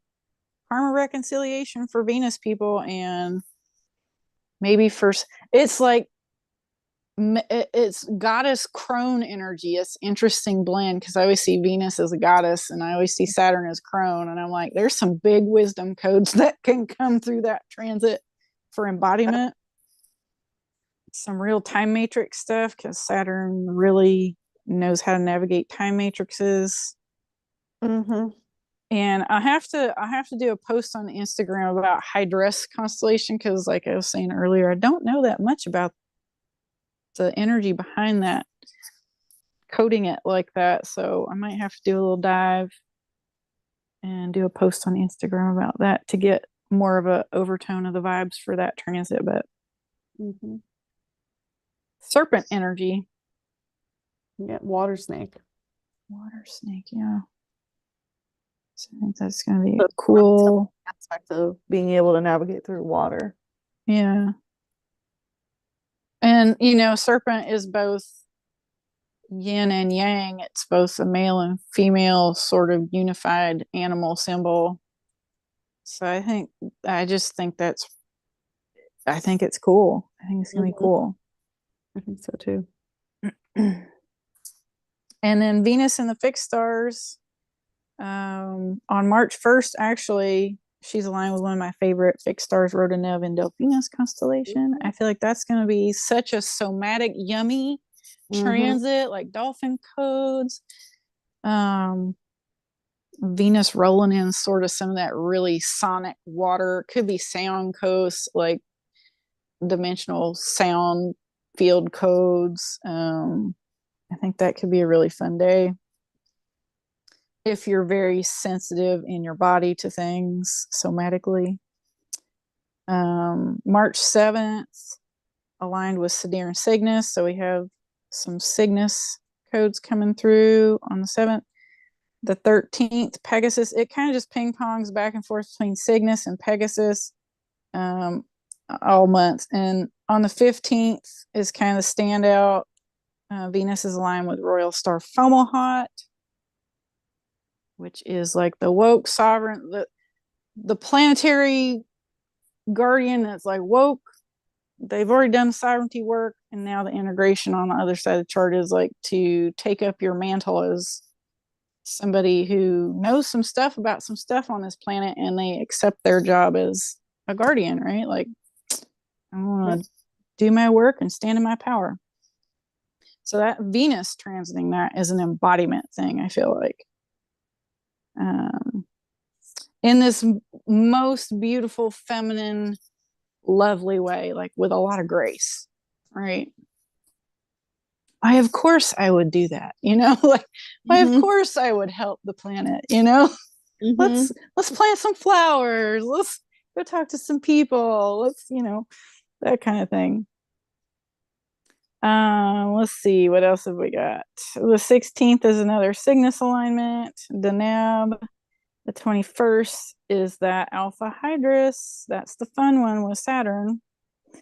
The 24th, Ashinar in Eridanus and Anka in Phoenix. And then the 31st is another Pegasus star. That's the Markab Zeta Reticuli, weird, distorted Pegasus. So that's the end of the month. That will be the day Venus is making that transit, the day Mercury starts stationing retrograde. So that's interesting to take note of. That might feel weird that day, like somebody literally slamming on the brakes and throwing it into reverse into some kind of weird recoding work. Yep. Venus being parked there means you're going to feel that. Yeah, you're going to feel Piscean that stuff, because April is super intense with Pisces energy, which we'll yeah, talk it about really is. that episode. But Yeah, it's a lot. you might feel the psychic reverb when Mercury starts throwing it in reverse. It'll, I hear it like a gong in my head, like he's gonna start backing up and it's just gonna be like bong. Yep. You'll feel it in your body. So, put that one on the calendar. I feel like that might be an interesting energy day.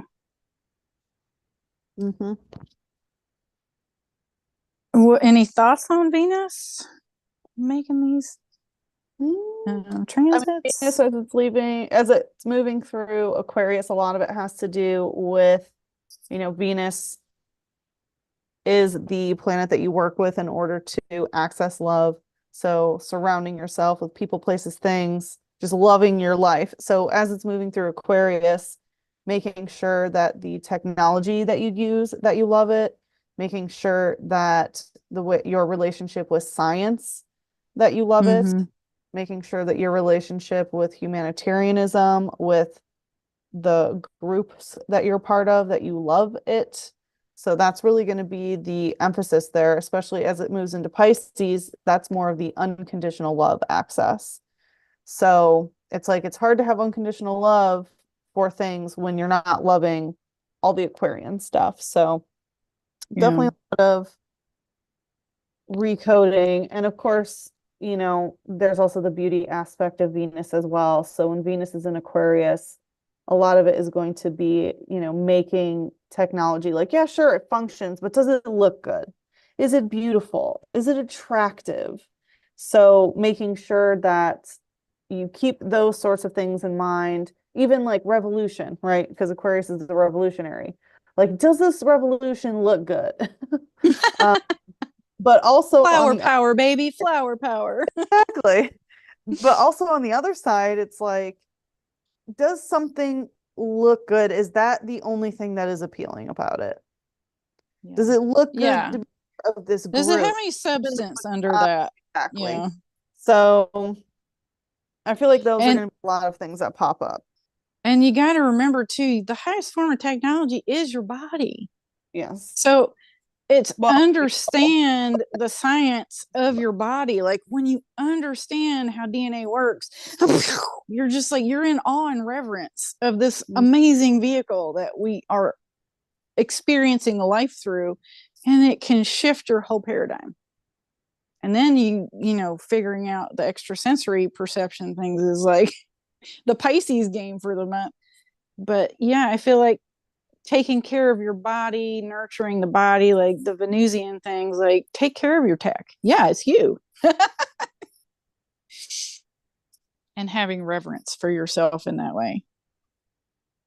You start feeding yourself differently when you understand the you are what you eat thing. And yep. you put the good fuel in and it fuels the tech that is your light body. If you're putting in leaded gasoline, you're going to gum up the works, right? If you're eating all that crappy GMO food and McDonald's and all the stuff, Right. yeah, They're feeding the vectors. tech ain't going to work very good.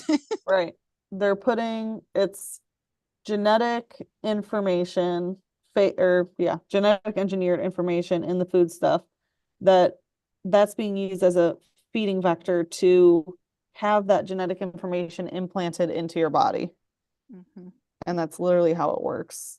Yeah, running like hacked codes. Yeah, Mhm. it's food is a hot topic when it comes to stuff like that. As food is tech, right? Food is information. Yes. Splicing genetic information of bacteria or insects. I mean, that's the definition of a chimera. Ingesting chimeric food. Don't do it. Don't do it. Yep. That includes anything with these red dyes. A lot of these dyes I know. don't take it. There's a reason why they're called dyes. They make you die. Chakras. So yeah, avoid them. Yeah, not the best way to do color therapy. Definitely not. I know. I always tell, people like you got to taste the rainbow, make sure you're eating every color every day, but a handful of Skittles is not do the trick. Right. Not really tasting the rainbow. So yeah. Doesn't count. It counts, but it counts against you.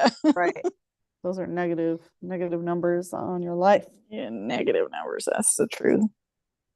So those might be some considerations for Venus for March. Cruising through her alignments. Take care of your tech. Help others take care of their tech. Or, just collectively, how can we improve? Well, a lot of things, but I was going to say food, but it's not specifically food. It's just understand your tech and how can we everything. Yeah, how can we clothing, just any material thing in your life. Anything that touches your organism. Yeah. Exactly. Soaps. Yeah, shower. I mean, your bathroom is the best place to start with that for sure. Exactly. Like just throw it all away unless it's organic and you bought it from the health food store. Exactly. Detergent. Yeah. We make all our own detergents and cleaning products. And it's not hard. Most of it also increases kitchen waste. And that's another thing. Most skincare and hair care and stuff, you can just use food products. A good and you should. If you can't eat it, don't put it on your body. Exactly. Why would you do that? Though your skin is also your organ, is an organ. And if you wouldn't want to eat it, don't put it on your body. Yeah. Get a water filter or at the least a chlorine filter for your shower. Yeah, because your skin absorbs so much chlorine through showers. It's terrible. Yeah. So if you have the funds to do a whole house filter, highly recommend. Always filter your drinking water. If you live in the US, that is a given at this point. Don't drink the Kool-Aid. Exactly. Or buy spring water. I just buy spring water at this point. Yeah. And yeah. Because I mean, I guess it depends on where you get your spring water, but most of these waters are in plastic, so they're filled with microplastics. They just like sit in warehouses, shipping, temperature changes. It unstructures your water and restructures it in a harmful way. That's a good point. Get a water vortexer. Those are fun and it helps restructure the water. But I drink Mountain Valley water. I'm not repped by them. I just highly recommend that spring water because it's the best thing I've ever tasted in this country. And they bottle in glass, and it's one of the few that do. I haven't heard of them. That are not filtered, like reverse osmosis water. There's some that are reverse osmosis water that are in glass, but it's either that or it's imported from like Switzerland or but it's the best tasting water that I've come across. So awesome. There was a tourmaline spring somewhere in Vermont that I was really interested in getting some water. I had to order it online and have it shipped, and it was in plastic bottles, and I was bummed out. I know. I was like, I would love to drink some tourmaline water. Thank you very much. And it's like not the black tourmalines, but like the colored tourmalines in that area. And I was like, oh my gosh, my body's going to be like sparkly after that. Mm-hmm. And it tasted like plastic, and I was so disappointed. I was like, I will never get this again. Yeah, so tourmaline springs, if you ever go to glass, I will buy it. I will not unless you do that. Unless you live there and then you can go to the source and just get your own water from the source. That's an option. But honestly, like I couldn't get over the plastic flavor, and it was too hard to tell underneath the plastic flavor if it would have tasted better than the Mountain Valley. And Mountain Valley is just like heaven. So I'm like, I'll just go with that. And I can buy it locally. So it's a great option. Highly recommend. So give that body some loving in March. Give that Venus component of yourself some high-tech loving. That sounded really bad. That's for our after chat. Yeah, no sex robots, people. Yeah, no. There's also an aspect of like utilizing tech, like red light therapy and going to like a sound bath and things like that. So there's a lot of modern stuff that you can go to and utilize that can help shift your Venusian energy as well. Yeah, I think too, like doing group activation sessions like that, like going to a sound bath, is very supported for March for sure. Maybe host it, if you've got any inklings that you want to hold space for other people, that would be a great thing. Those sort of body activating, clearing type offerings. So fun times. You ready? I think it's a fun month for Venus. Yes, let's move on let's give Mars some attention.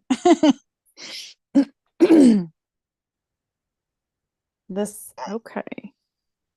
Mr. Man. All right. It's Mr. Mars. There he is. Okay.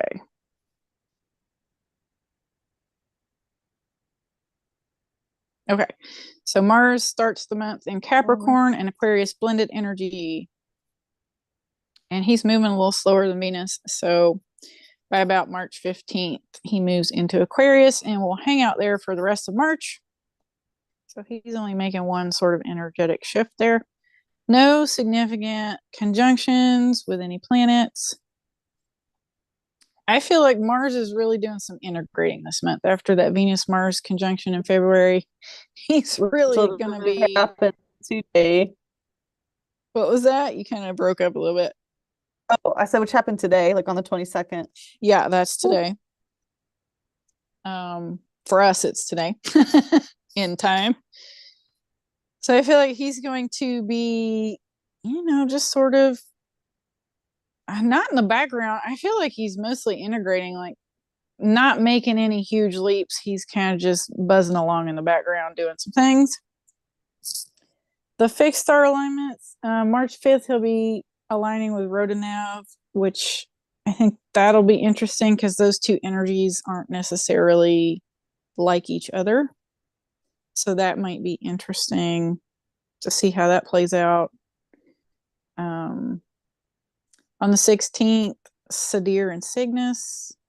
On the 25th, Enif and Pegasus. And the 28th, Royal Star Fomalhaut. So he will be having also a Fomalhaut activation this month.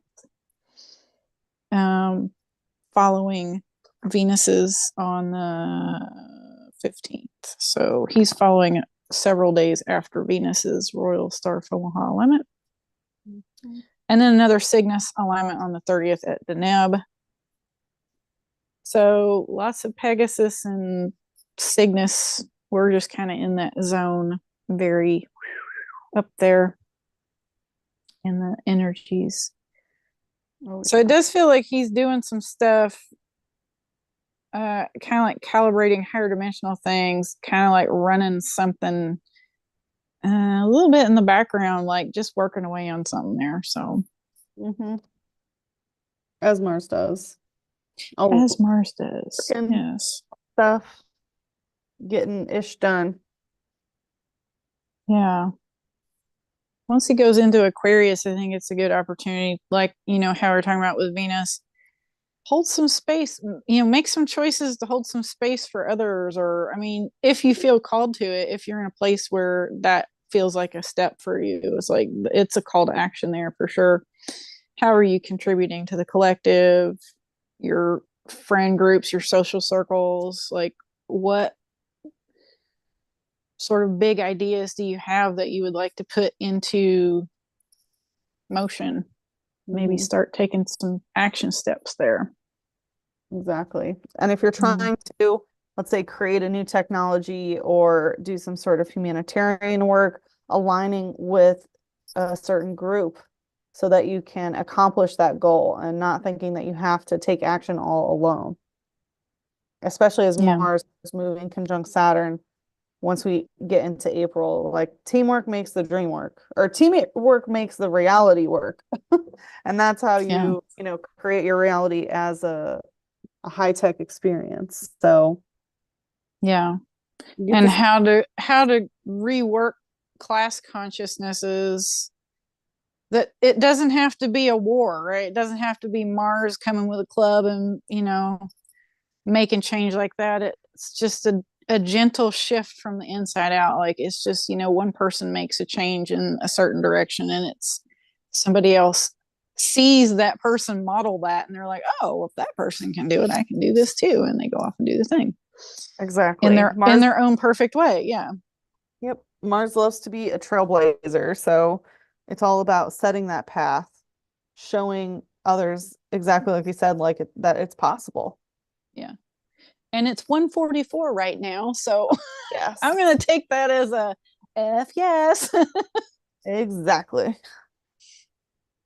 So the revolution starts on the inside, and it's just by being in alignment and doing what you love, and other people see that that's a viable option, right? And they get inspired, and that's how you change collectives. The world. You don't action oriented.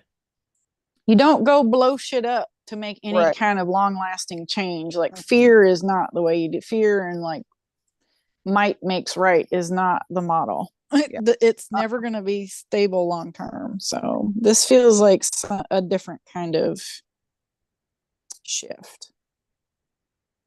And I think that's amazing. Yep. All right, Marzi, you just keep on cooking on that, buddy, because I like where you're going with it. Me too. Shall we move to Jupiter? Let's do it. Oh, Jupiter, we love you so much. Sachi loves working with Jupiter. I am a big fan. Oh, that's my homie. All right. There's our guy.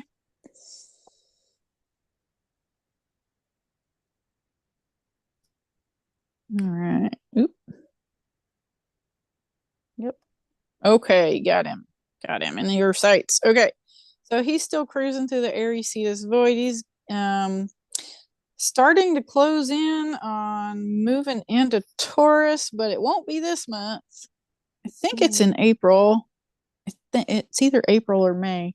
I think it might be May. Okay, it might be May. We might have a couple more months of moving through this Aries Cetus void, but obviously closer to in proximity to Aries energy because he's really starting to scoot under the back feet of the ram. There's no major conjunctions. He's just kind of cruising, and he does have an interesting set of fixed star alignments.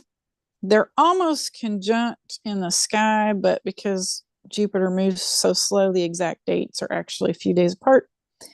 So on the 18th, Jupiter will be aligned with Almach and Andromeda. And on the 22nd, Menkaure in Cetus. And usually in a chart, like when a planet's parked here, I read them as a blended alignment. So it's like ancient galactic Andromedan sort of things. It can have distortions with Cetus alignments. It can have hybridization trauma and things that need to be worked out in the subconscious. But they come from lifetimes not from this planet. So it can. Just usually is connected. Akashic library level. Yes. Yes.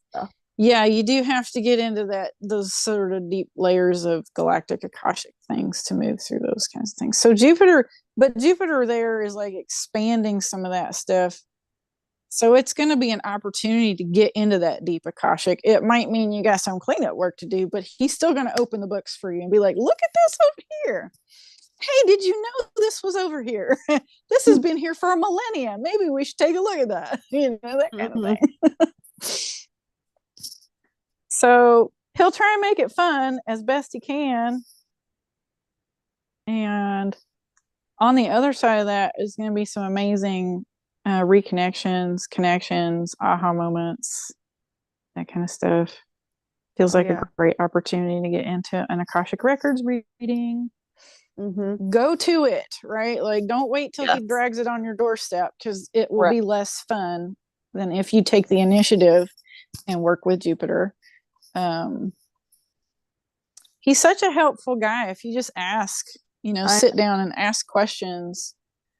Hey, Jupiter, what can we work on? Yeah. He's like a lesson professor pretty much. Yeah. Higher learning. Like, if you want to know information, he will show you. If you want to see the world, he will bring you. If you want to access abundance or get lucky, that's Jupiter. He can help you out in that regard. On the low vibe, it might be like some of the stuff that might be stuck or like belief systems, all those Jupiter sort of bigger picture metaphysical things, philosophies, limiting beliefs, things like that. And they would be running from somewhere very, very, very subconscious or from like an ancient not Earth planet lineage type thing. And this is a great like if you this is just a rando example, but if you have like Orion Wars stuff in your records, like those might come up to be cleared, or because this is specifically Andromeda, if there's some distorted Andromedan lineage, that might come up to be cleared as well. Yep. So it might mean some major thought form shifts want to come up. Just say hello. Let them. Let it rock your world, and then rebirth yourself. Exactly. In that beautiful birth canal there. Yep, that's where we're at with that. Is the opportunity there. So look at with the dates to the 18th, the day before the equinox, and the 22nd after the equinox. He's on either side of that equinox, making those moves with those fixed stars. So that equinox is really about balancing shadow and light. So you just got the memo. Have to chat with Jupiter. Exactly. He's got notes for you. That's what it means. Yeah, right. Be like, what is the light? What is the shadow? Jupiter will teach you. Yes, for sure. Mm-hmm. How'd that shadow get there, Jupiter? And what do I need to see about that? Thank you very Uh-huh. much. Show me the records on it. Mm-hmm. So it feels supportive as long as you're willing to work on it. Doesn't feel like a smackdown. Jupiter, There's fun.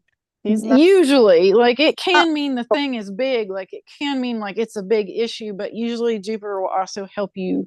There's also assistance in reconciling it. It's like you have as much help as you need to deal with the thing. Like, that's also Jupiter. If he's going to bring you a big dish to deal with, he'll also bring you the guides, Mm-hmm. right, to help you walk through it. So, He'll bring you the dish and the fork. and the fork Yeah. and the team to help you do the thing. Yep. Yep. So Feel good about Jupiter? I do. So, me too. I always do. I do declare. So let's move on to Saturn. Do some Saturn. Saturn, a little more challenging to work with, but nonetheless holds very much wisdom on the other side of that work. Mm-hmm. Our friend Saturn will be in Aquarius all month. So the weird, cool Saturn. I feel like this is a big opportunity this month to do some Saturn upgrades. Mm-hmm. On the 9th of March, it's the Saturn Moon Matrix Day. Oh, there was two. I always do Saturn Moon Matrix. Always. I just like to know where it falls in the month. So the day before the new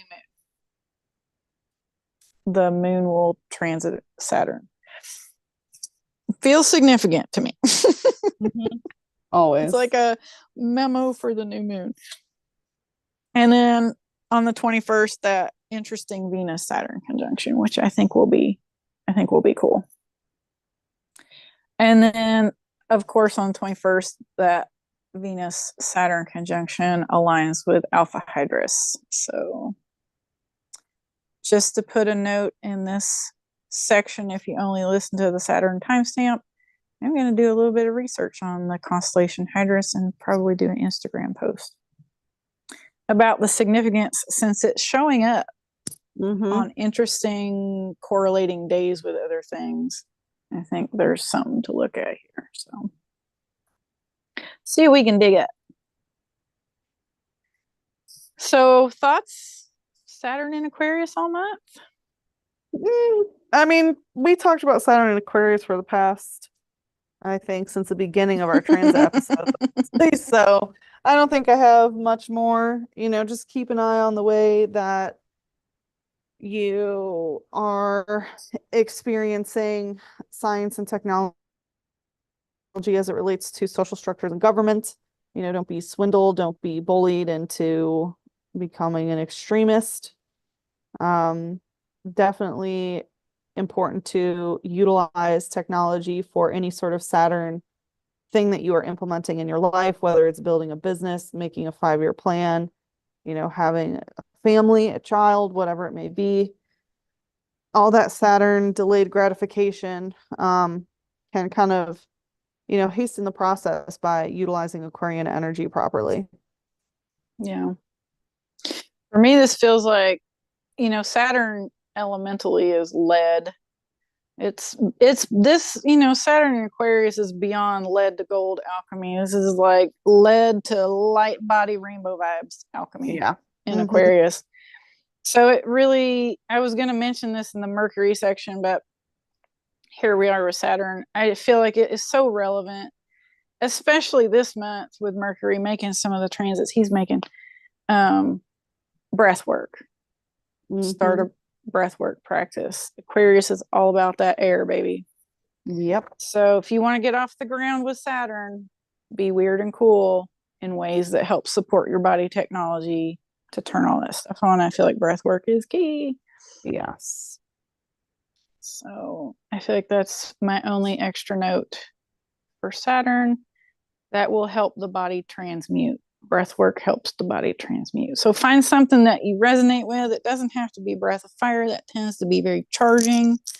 You can do more belly breathing or figure eight breathing if you need to calm the electrical system to get more in your body. Rhythmic breathing, that kind of thing. Vagus nerve. Humming would be good too, like breathing and humming as you're either doing an in breath or an out breath. So it depends on what you need. If you need to charge the body or if you need to calm the body, pick your breath work modality. Yep. And do it. Like Saturn's like, and do it. Do it regularly. Like have discipline with it, right? Just set up some sort of routine and do it. And it'll pay off. So I feel like that would be the sort of personal Saturn in Aquarius in kind of a personal capacity.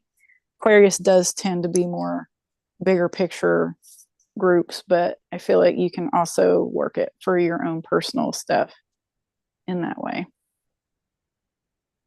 So go do breath work with a group of people, and then you're even more quantum leaping now. Yep. Right on, right on. Feel good about Saturn. Ready to move on? Yep, we can go to Uranus, Neptune, and Pluto. Ooh, let's do Chiron first. Oh yeah, I forgot about that. I like putting Chiron in where he kind of falls in the planet lineup because he just kind of orbits around Saturn and Uranus. So he's usually giving us some kind of keys to something. Oh, there it is. Okay. Where'd it go? Oh, Chiron, why are you trying to hide? Come back, Chiron. Alrighty.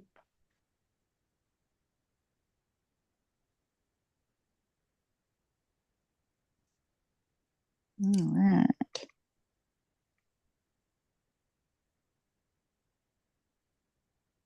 Okay, Chiron. He's in Pisces all month. Conjunct Mercury on the 20th. We kind of talked about that a little bit.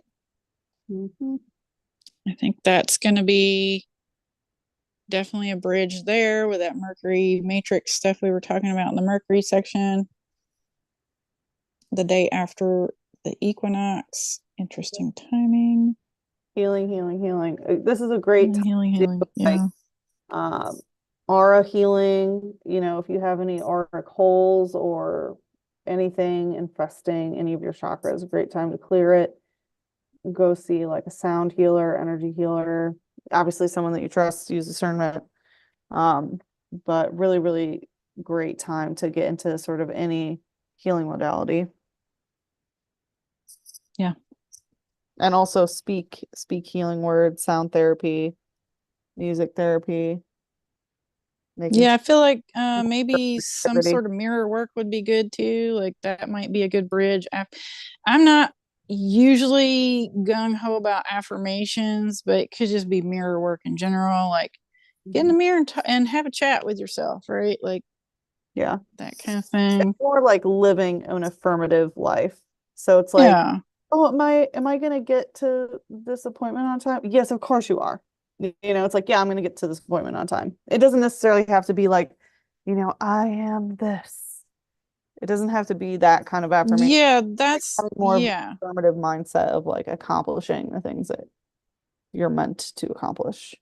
Yeah, I think a lot of the mirror work is like how to reframe thought forms. Like say the thing like you would say as something and then really listen to how you're saying it and be like, I could choose better words, or I could reframe this or rephrase it to reflect the more, the higher octave, the more quantum thing, right? Because quantum is and both.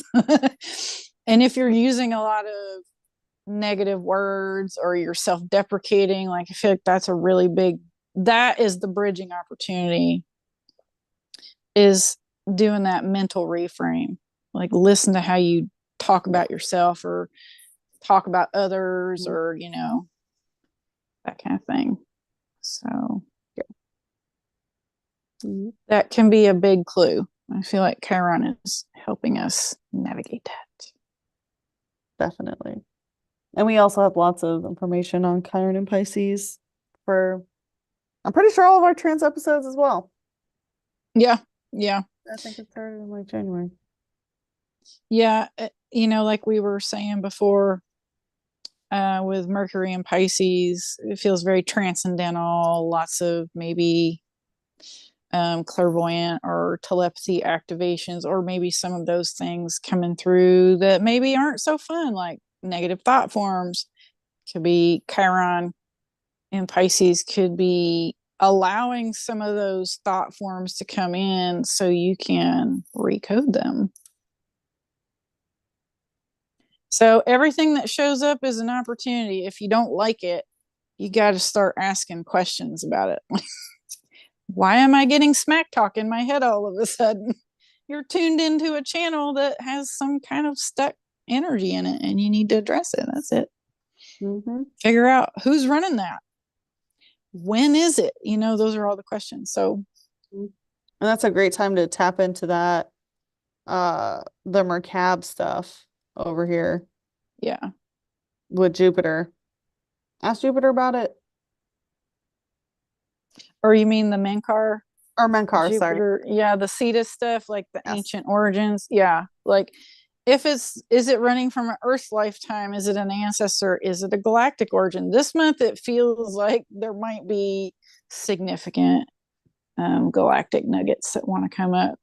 Because what's interesting about the galactic layers when they come up is like you can pull one thread out of a galactic layer timeline and there's multiple layers underneath that, like that feed off that energy that may be stuck, that you pull that one thread and they all go ding ding ding ding ding ding.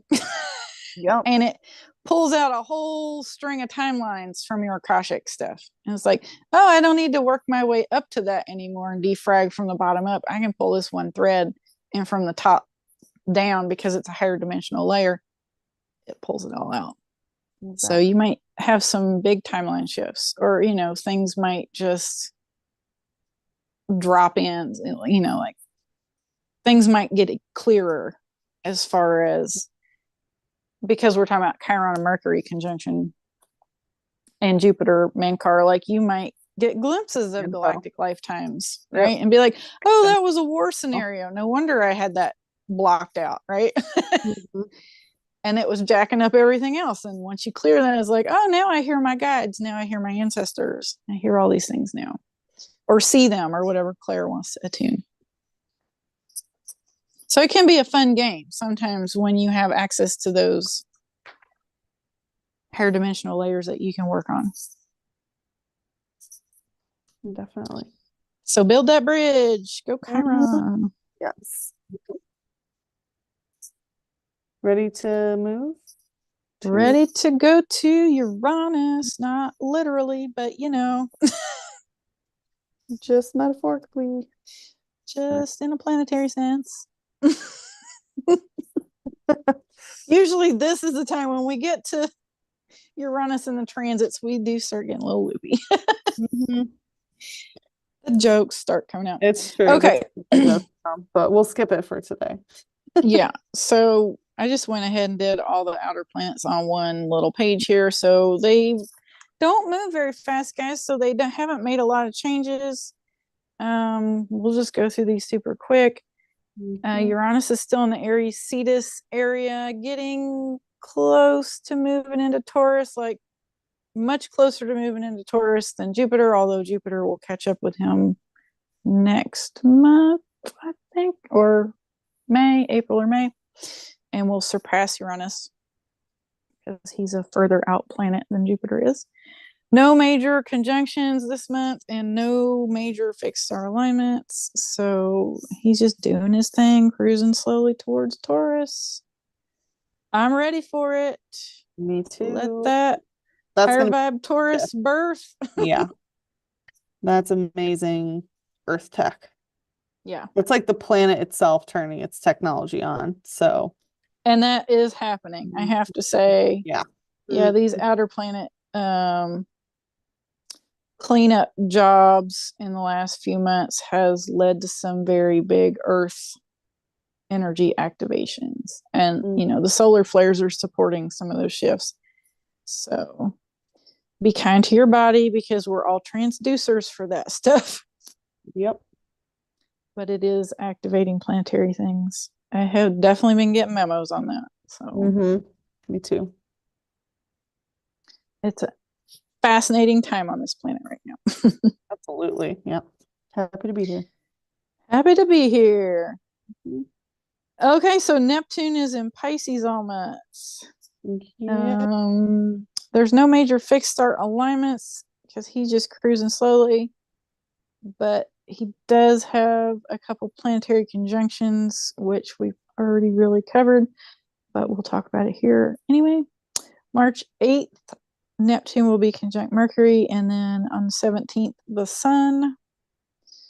So the 17th is one of those pre-equinox, is like a lead up to the equinox thing, that Sun Neptune vibe coming in. I always consider Neptune like a planetary portal, like a quantum portal to your higher self. So the Sun is activating that pre-equinox, which is a powerful thing this year. Definitely. So if it gets a little weird before equinox, just work with it because you're balancing that out. Yeah, don't worry, you're not going crazy. It's just all the Piscean energy. Yeah, sometimes Neptune really can come through kind of, it's like bad acid trip or psychosis it's not to freak anybody out, but if there's distortions that need to be seen and cleaned up, like sometimes that can happen. You can pop into a psychic pocket that needs cleanup work. Can be, and it's just intense. If you have those experiences, just know like that's why. So don't feel like you're losing grip of reality or something's wrong with you or whatever. Obviously, some things need to be managed in your energetic body and things like that, but you're fine in general. Do your work and you'll be fine. So, yeah, you may not feel fine. Like psychosis is hard, paranoia is hard. Like if that's what comes up, it depends on what you've got going on in your energy, but seek out people who can see and attune to energy things and help you clear it. And again, breath work will help, somatic practices will help. Get in your body as much as possible. Sometimes it's hard to do that when you've got stuff in your energy messing with you. And my fastest remedy for that is body code or emotion code. Just identify it and get it out of your energy. A lot of times you can do that for yourself with a pendulum or muscle test, or work with somebody who can see and help clear energy. Somebody with a Syrian background is great for that because they are like the energy doctors for reals. They are amazing at those sort of psychic, energetic healing modalities. So, Carla in the chat says every day is weird. Yes, that's true, and that's a girl Neptunian thing as well. Every day is weird, and that's the thing. Once you connect to and do your Neptunian work to the point that it, quote unquote, needs to be done. Yeah, literally, it's like walking through I don't want to say video game, but kind of like you understand you're the creator of your reality. You can decode all of the signs and symbols around you. You can literally, the veil is lifted. It's kind of like once the fake goggles come off, you can't put them back on. And so, yeah, life just gets weirder and weirder, but it's also making sure that you have that inner homeostasis so that you can still function in society to an extent where, you don't get institutionalized or, put in prison or, labeled or whatever it may be. Yeah. It only gets weirder according to social norms. Right. Yeah, that's a great way to put it. Once that veil has lifted, normal is just repressed gobbledygook. Like, what is this? line they've been feeding us, right? Exactly. Uh-huh. Yeah. And you do walk through the world differently and you do carry your energy differently. And I can say from Carla's comment, like sometimes when it's at you every day like that, it can be multiple layers of things. So multiple layers of things in the Akashic, your energy's activated and you're experiencing it all. And it's just, you just wade through clearing it. Like when it gets weird, you just get in there and you clear it. Mm-hmm. Right. And that's where you go to your person that can see that, what that is, or an Akashic reader, or any of those awesome body code modalities are great too. So, because it can be challenging. Trust me, I have been through that psychosis and it is not pleasant. And I had quite a lot of layers of things going on from many different lifetimes. And it was all present concurrently. But that is the greatest opportunity if it doesn't, sort of blow out your energy, which that is a very real thing that can happen. And that's what psychosis is like the psycho-emotional body is being blown out. So it's definitely not something to navigate passively. It's like, oh, it's here. It's time to get to work. And you just get in there and do it. Mm-hmm. And as you reconcile those things, you do land back in your body again. Like the first 2 years for me was extremely difficult. It was really hard. And then as I clear through, and I was persistent, like I am talking daily. I'm in this body code manual daily. I am clearing my own energy daily. And you can get through it. Mm-hmm. So the biggest not thing, always fun.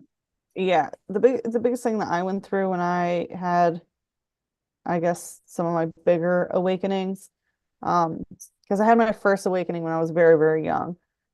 So one of the hardest things for me was like trying to get other people to see. And then, people thinking that I'm a little woo-hoo because I'm sharing this type of information when they don't have the eyes to see it yet. And so it can definitely be very isolating, for an extent. That's not easy for a child to go through. Now, as an adult, I'm fine. I don't care whether people see it or not. That's not my job. The people who are aligned with seeing what I have to offer and teach, they just naturally align with me. I don't have to go out of my way to prove, this is what's happening here on the planet, to other people. So anyone who struggles with that, it's a really working with Neptune can help you put that down. Yeah. And we had Carla in the chat saying, my friend Janine told me to quit playing it small, and apparently the universe concurs. I would agree with that, and I think this Janine would too. Yeah, girl. Oh, that's great. That Janine might be me. That is you. I know Carla. Yeah. Oh, okay. Love you, girl. Oh, sweet. All You're right. doing it, sister. Amazingness. Ready to go to Pluto? Let's go to Pluto. All right, Pluto. The little guy with a big power punch is in the Sag Cap void still. Again, for all months, for all of March. America's true Pluto return today, y'all. Yep. So if you missed that US Pluto return episode, I highly recommend that you check it out. That would be episode 14 of season 1. Lots of juicy details about Pluto and what you can expect over the course of, I guess, American history through the next, 40 years? Pretty much. Yeah, as he transits through there, and especially like some big shifts this year because Pluto, is going to retrograde back over this alignment in time space, basically, and then go direct over it again. That will take up this whole year. So 2 more transits of this position this year, and then he almost retrogrades over it in 2025, like in December, I think, but doesn't quite make contact again, but gets really close, like less than a degree. to this alignment. So you're going to be feeling echoes in 2025, like strong echoes. So big calibration moments, especially for this country, which we know how much this country affects the rest of the world. Yep. So you can expect that. And I think that is a great example for like all these Aquarian energies that are coming through, like collective shifts.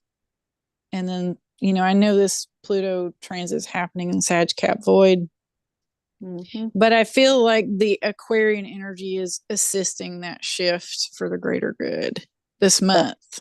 The other planets are sending supporting energy that way. So, yes, those are the attunements that are available. And I think, I just think it's amazing, honestly. Just kind of amazed by it all. I'm like, look at it. You know, I remember Georgia saying, like, you just can't make this stuff up. Sometimes you look at the charts and you're just like, wow, the universe is so infinitely wise. I know. It is wild. It's like all the data's right there. You just need to be able to see it. You just gotta look up. You just gotta look at the real sky dag on it. So the one fixed star alignment Pluto will be chugging across this month is Albireo. The exact date it's aligned is the 16th, but you know he moves so slow. It's going to be like you're going to feel this influence for probably a couple weeks, honestly, as he surfs in and surfs out. But Albireo in Cygnus, so a Cygnus constellation, which is like time matrix guardian things. And that is very, very, very close to Altair, but I don't think he technically aligns with Altair exactly until the end of April. So we got another month before he makes it just less than 1 degree to Altair. So that's okay, because hitting both of those, Pluto hitting both of those too fast would be a lot. Yeah, definitely. So I think some interesting things will probably shake out with like the US Pluto return when it actually gets a little closer to Altair, because of how interwoven the US is with the Eagle energy. But we're definitely already feeling it like waft in. Yes. Yeah. I think the Cygnus coming in before the Altair is good. I think that's a good sign, like getting that protective capacity on it, collective protective kind of capacity. So I think, yeah, it might be intense, but you know, you might see some shifts in society. Just try and stay in observer mode, yo. Yep. Mind your business and focus on your own energy, what you can do to shift your own energy, shift your own life, help those around you, be of service. That is the way. Yeah, because that Sag Cap void is really, it's going from fire to earth, and it's like inspiration. How can I find inspiration and like ground it? And Pluto is like generational things. It's also things coming from like deep in your soul and your psyche, right? So there might be deep truths that come to the surface that you can start to ground into, you know, practical ways to do things, like making some changes to things, and kind of in the same vein of some things we were talking about, I think, with Saturn. You know, like Cap tends to be financial systems and work ethic and things like that. So as we eke closer to Capricorn energy, it's more about putting the rubber to the road. Yep. So that'll be fun. Get your mountain climbing shoes on. Get to it. Get a walking stick if you need it. A couple of them. Get you some poles. Hiking poles. You want to go to the North Node, South Node? Let's do the nodes. Thank you, outer planets. We love you. Peace. I guess we won't really need the sky app anymore. Do you have visuals on? Just talk about it. I don't. I would have to screenshot it. you know. I feel like, yeah, they haven't moved. They haven't done a sign change. So they're kind of the same place they were last month. Hmm. North Node in Pisces, South Node in Virgo, all month long. Let's see. North Node conjunctions Mercury on the 18th at Alpharats. Amazing alignment opportunity there. No fixed star alignments, but the North Node is very, very close to Alpharats all month. So that's such a fascinating star because I feel like it's a shared star between Andromeda and Pegasus, and sort of transtusing and downstepping higher dimensional coding into embodiable capacities. I don't know if that's the right word, but it's like this downstepping effect of very high dimensional things. So, and transducing it into genetic templates that can run that much coding, basically. So I think that's a fascinating place for the North Node to be. I think there's opportunities abound with that. Definitely. Go do your breath work and start running some high dimensional codes. South Node in Virgo, no major conjunctions, no major fixed star alignments. So basically, South Node is like, it can be old skill sets to integrate or things with some slight karmic attachments. So it might be just like, do you have any hangups about putting into motion some practical application of doing things that would help you get to your North Node? And if you do, work it out. Go run ground those light codes into practical application modalities or just practices that you practice on the regular. Yep.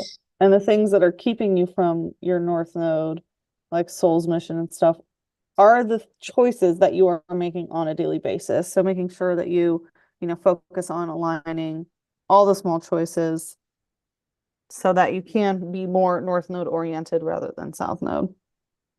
Yeah. Yep. Exit the matrix, yo. Yes.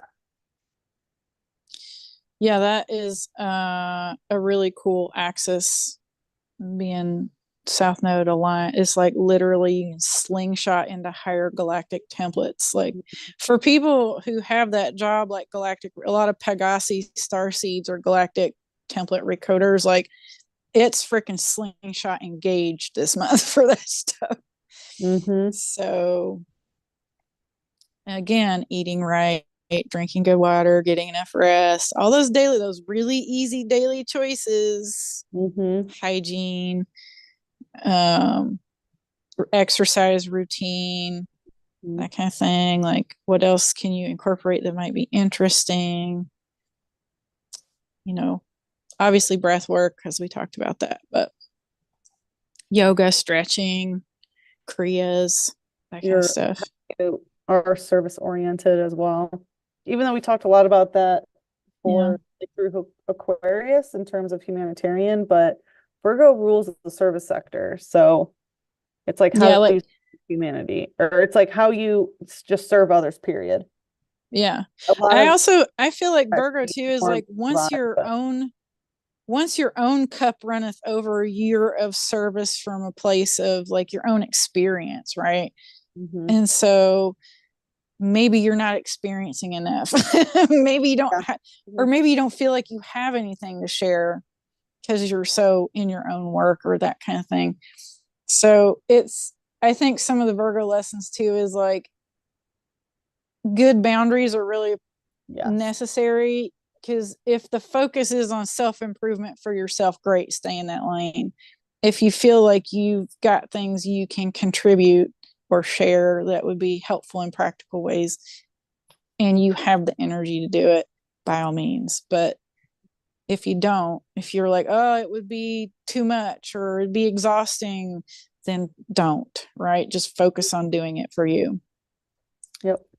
So, because you'll get there. Yourself is how you serve others. That's like the two fish that are connected of like, I am, it's like who you are is, or who someone else is a reflection of who you are. And the fact that we're all connected, that's a Piscean concept.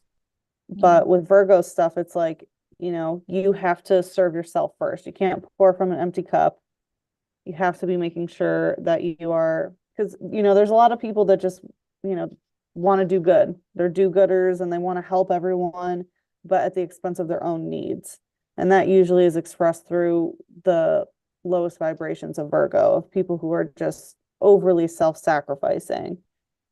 So you can find that in Pisces as well, but it's usually more the martyrdom aspect, whereas Virgo is more like, I'll give, where Pisces is like, I'll die for it. Yeah, and with the Virgo, I'll give. It's like at the point that you're giving beyond the energy you have to really give, you start getting into resentment, or it's not Piscean like, I'll just do it, it doesn't matter. It's more like it's draining, you don't love what you're doing, and there's other things, other feels that start creeping in, and that is your clue, that is your boundary clue right there. Is like, nope. We're gonna back up a step or two or 10. Yep. We're gonna clean out the fridge and start looking around to see what I can do to help me, so I can get to a place of overflow and then be of service. Because I really feel like Virgos are, the Geminis are all up in the ethers. Like, they're the priestesses from the higher dimensions. The Virgos are the earth priestesses. Mm-hmm. And it's like, you guys, Virgos got to be grounded. It's got to be grounded.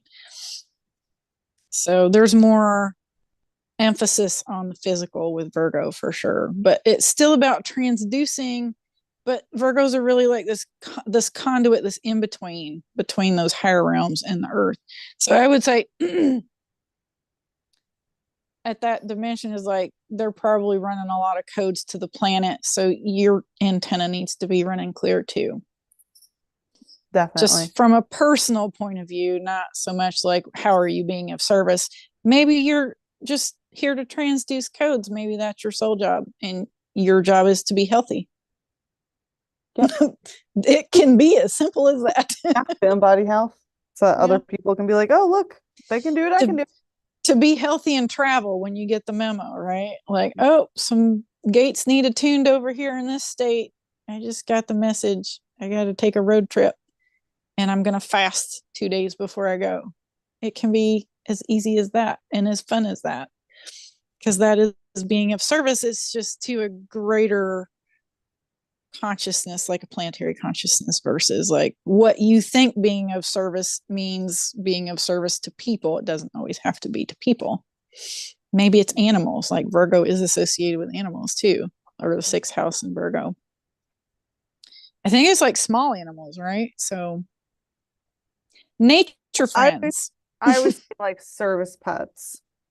Yeah, that's a good way of looking at it, actually. I always take like animals outside of the house as Taurus energy, because it's part of the natural world. Interesting. Even though so are I was going to pets. say, it could be of service to animals, like animal rescue, or I always look at it as like feeding the birds, or like feeding, in the winter, I like to put food out for the critters when it's snowing and stuff. So service in that kind of way. I see vet techs is very Virgo. Definitely. Yeah.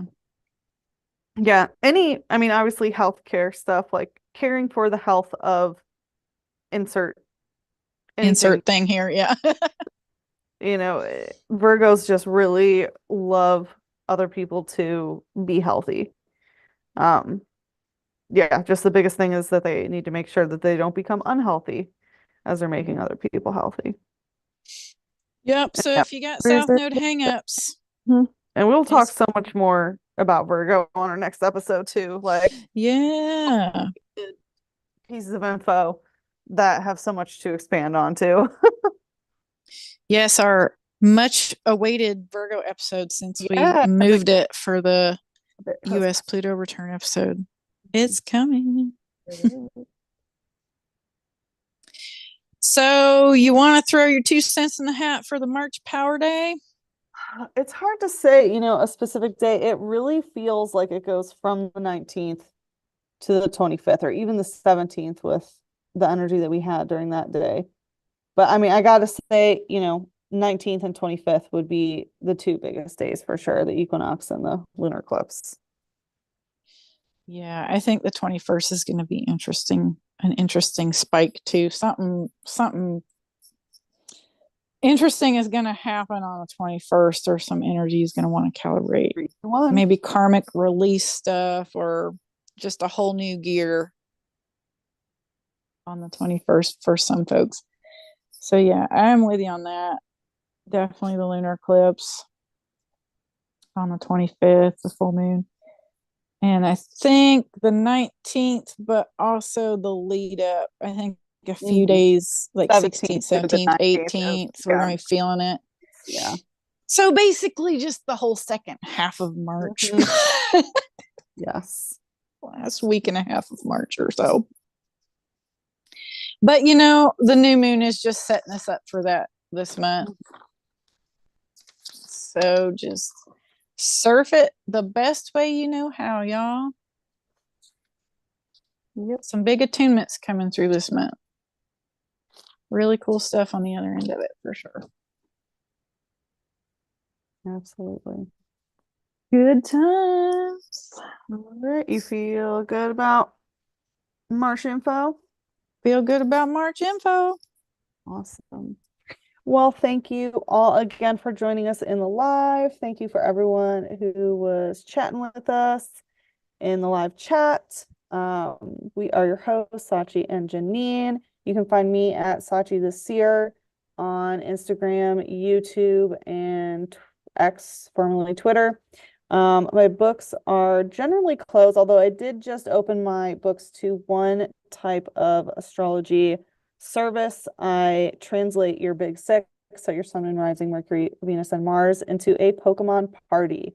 So it's a super detailed analysis where I pull astrological information plus different Pokemon stuff, whether it's the anime lore, the manga, the Pokedex entries, and it's written kind of like a journal paper. So everything's cited, and it's written for people who may not know a lot about astrology. So I teach you how to sort of read your own chart and how to have that information. And then at the end, I also do the aspects of those big six placements and write them of your Pokemon. So it's like, if your sun is Pikachu and your moon is Clefairy, and they're opposing each other, what does the relationship between Pikachu and Clefairy look like?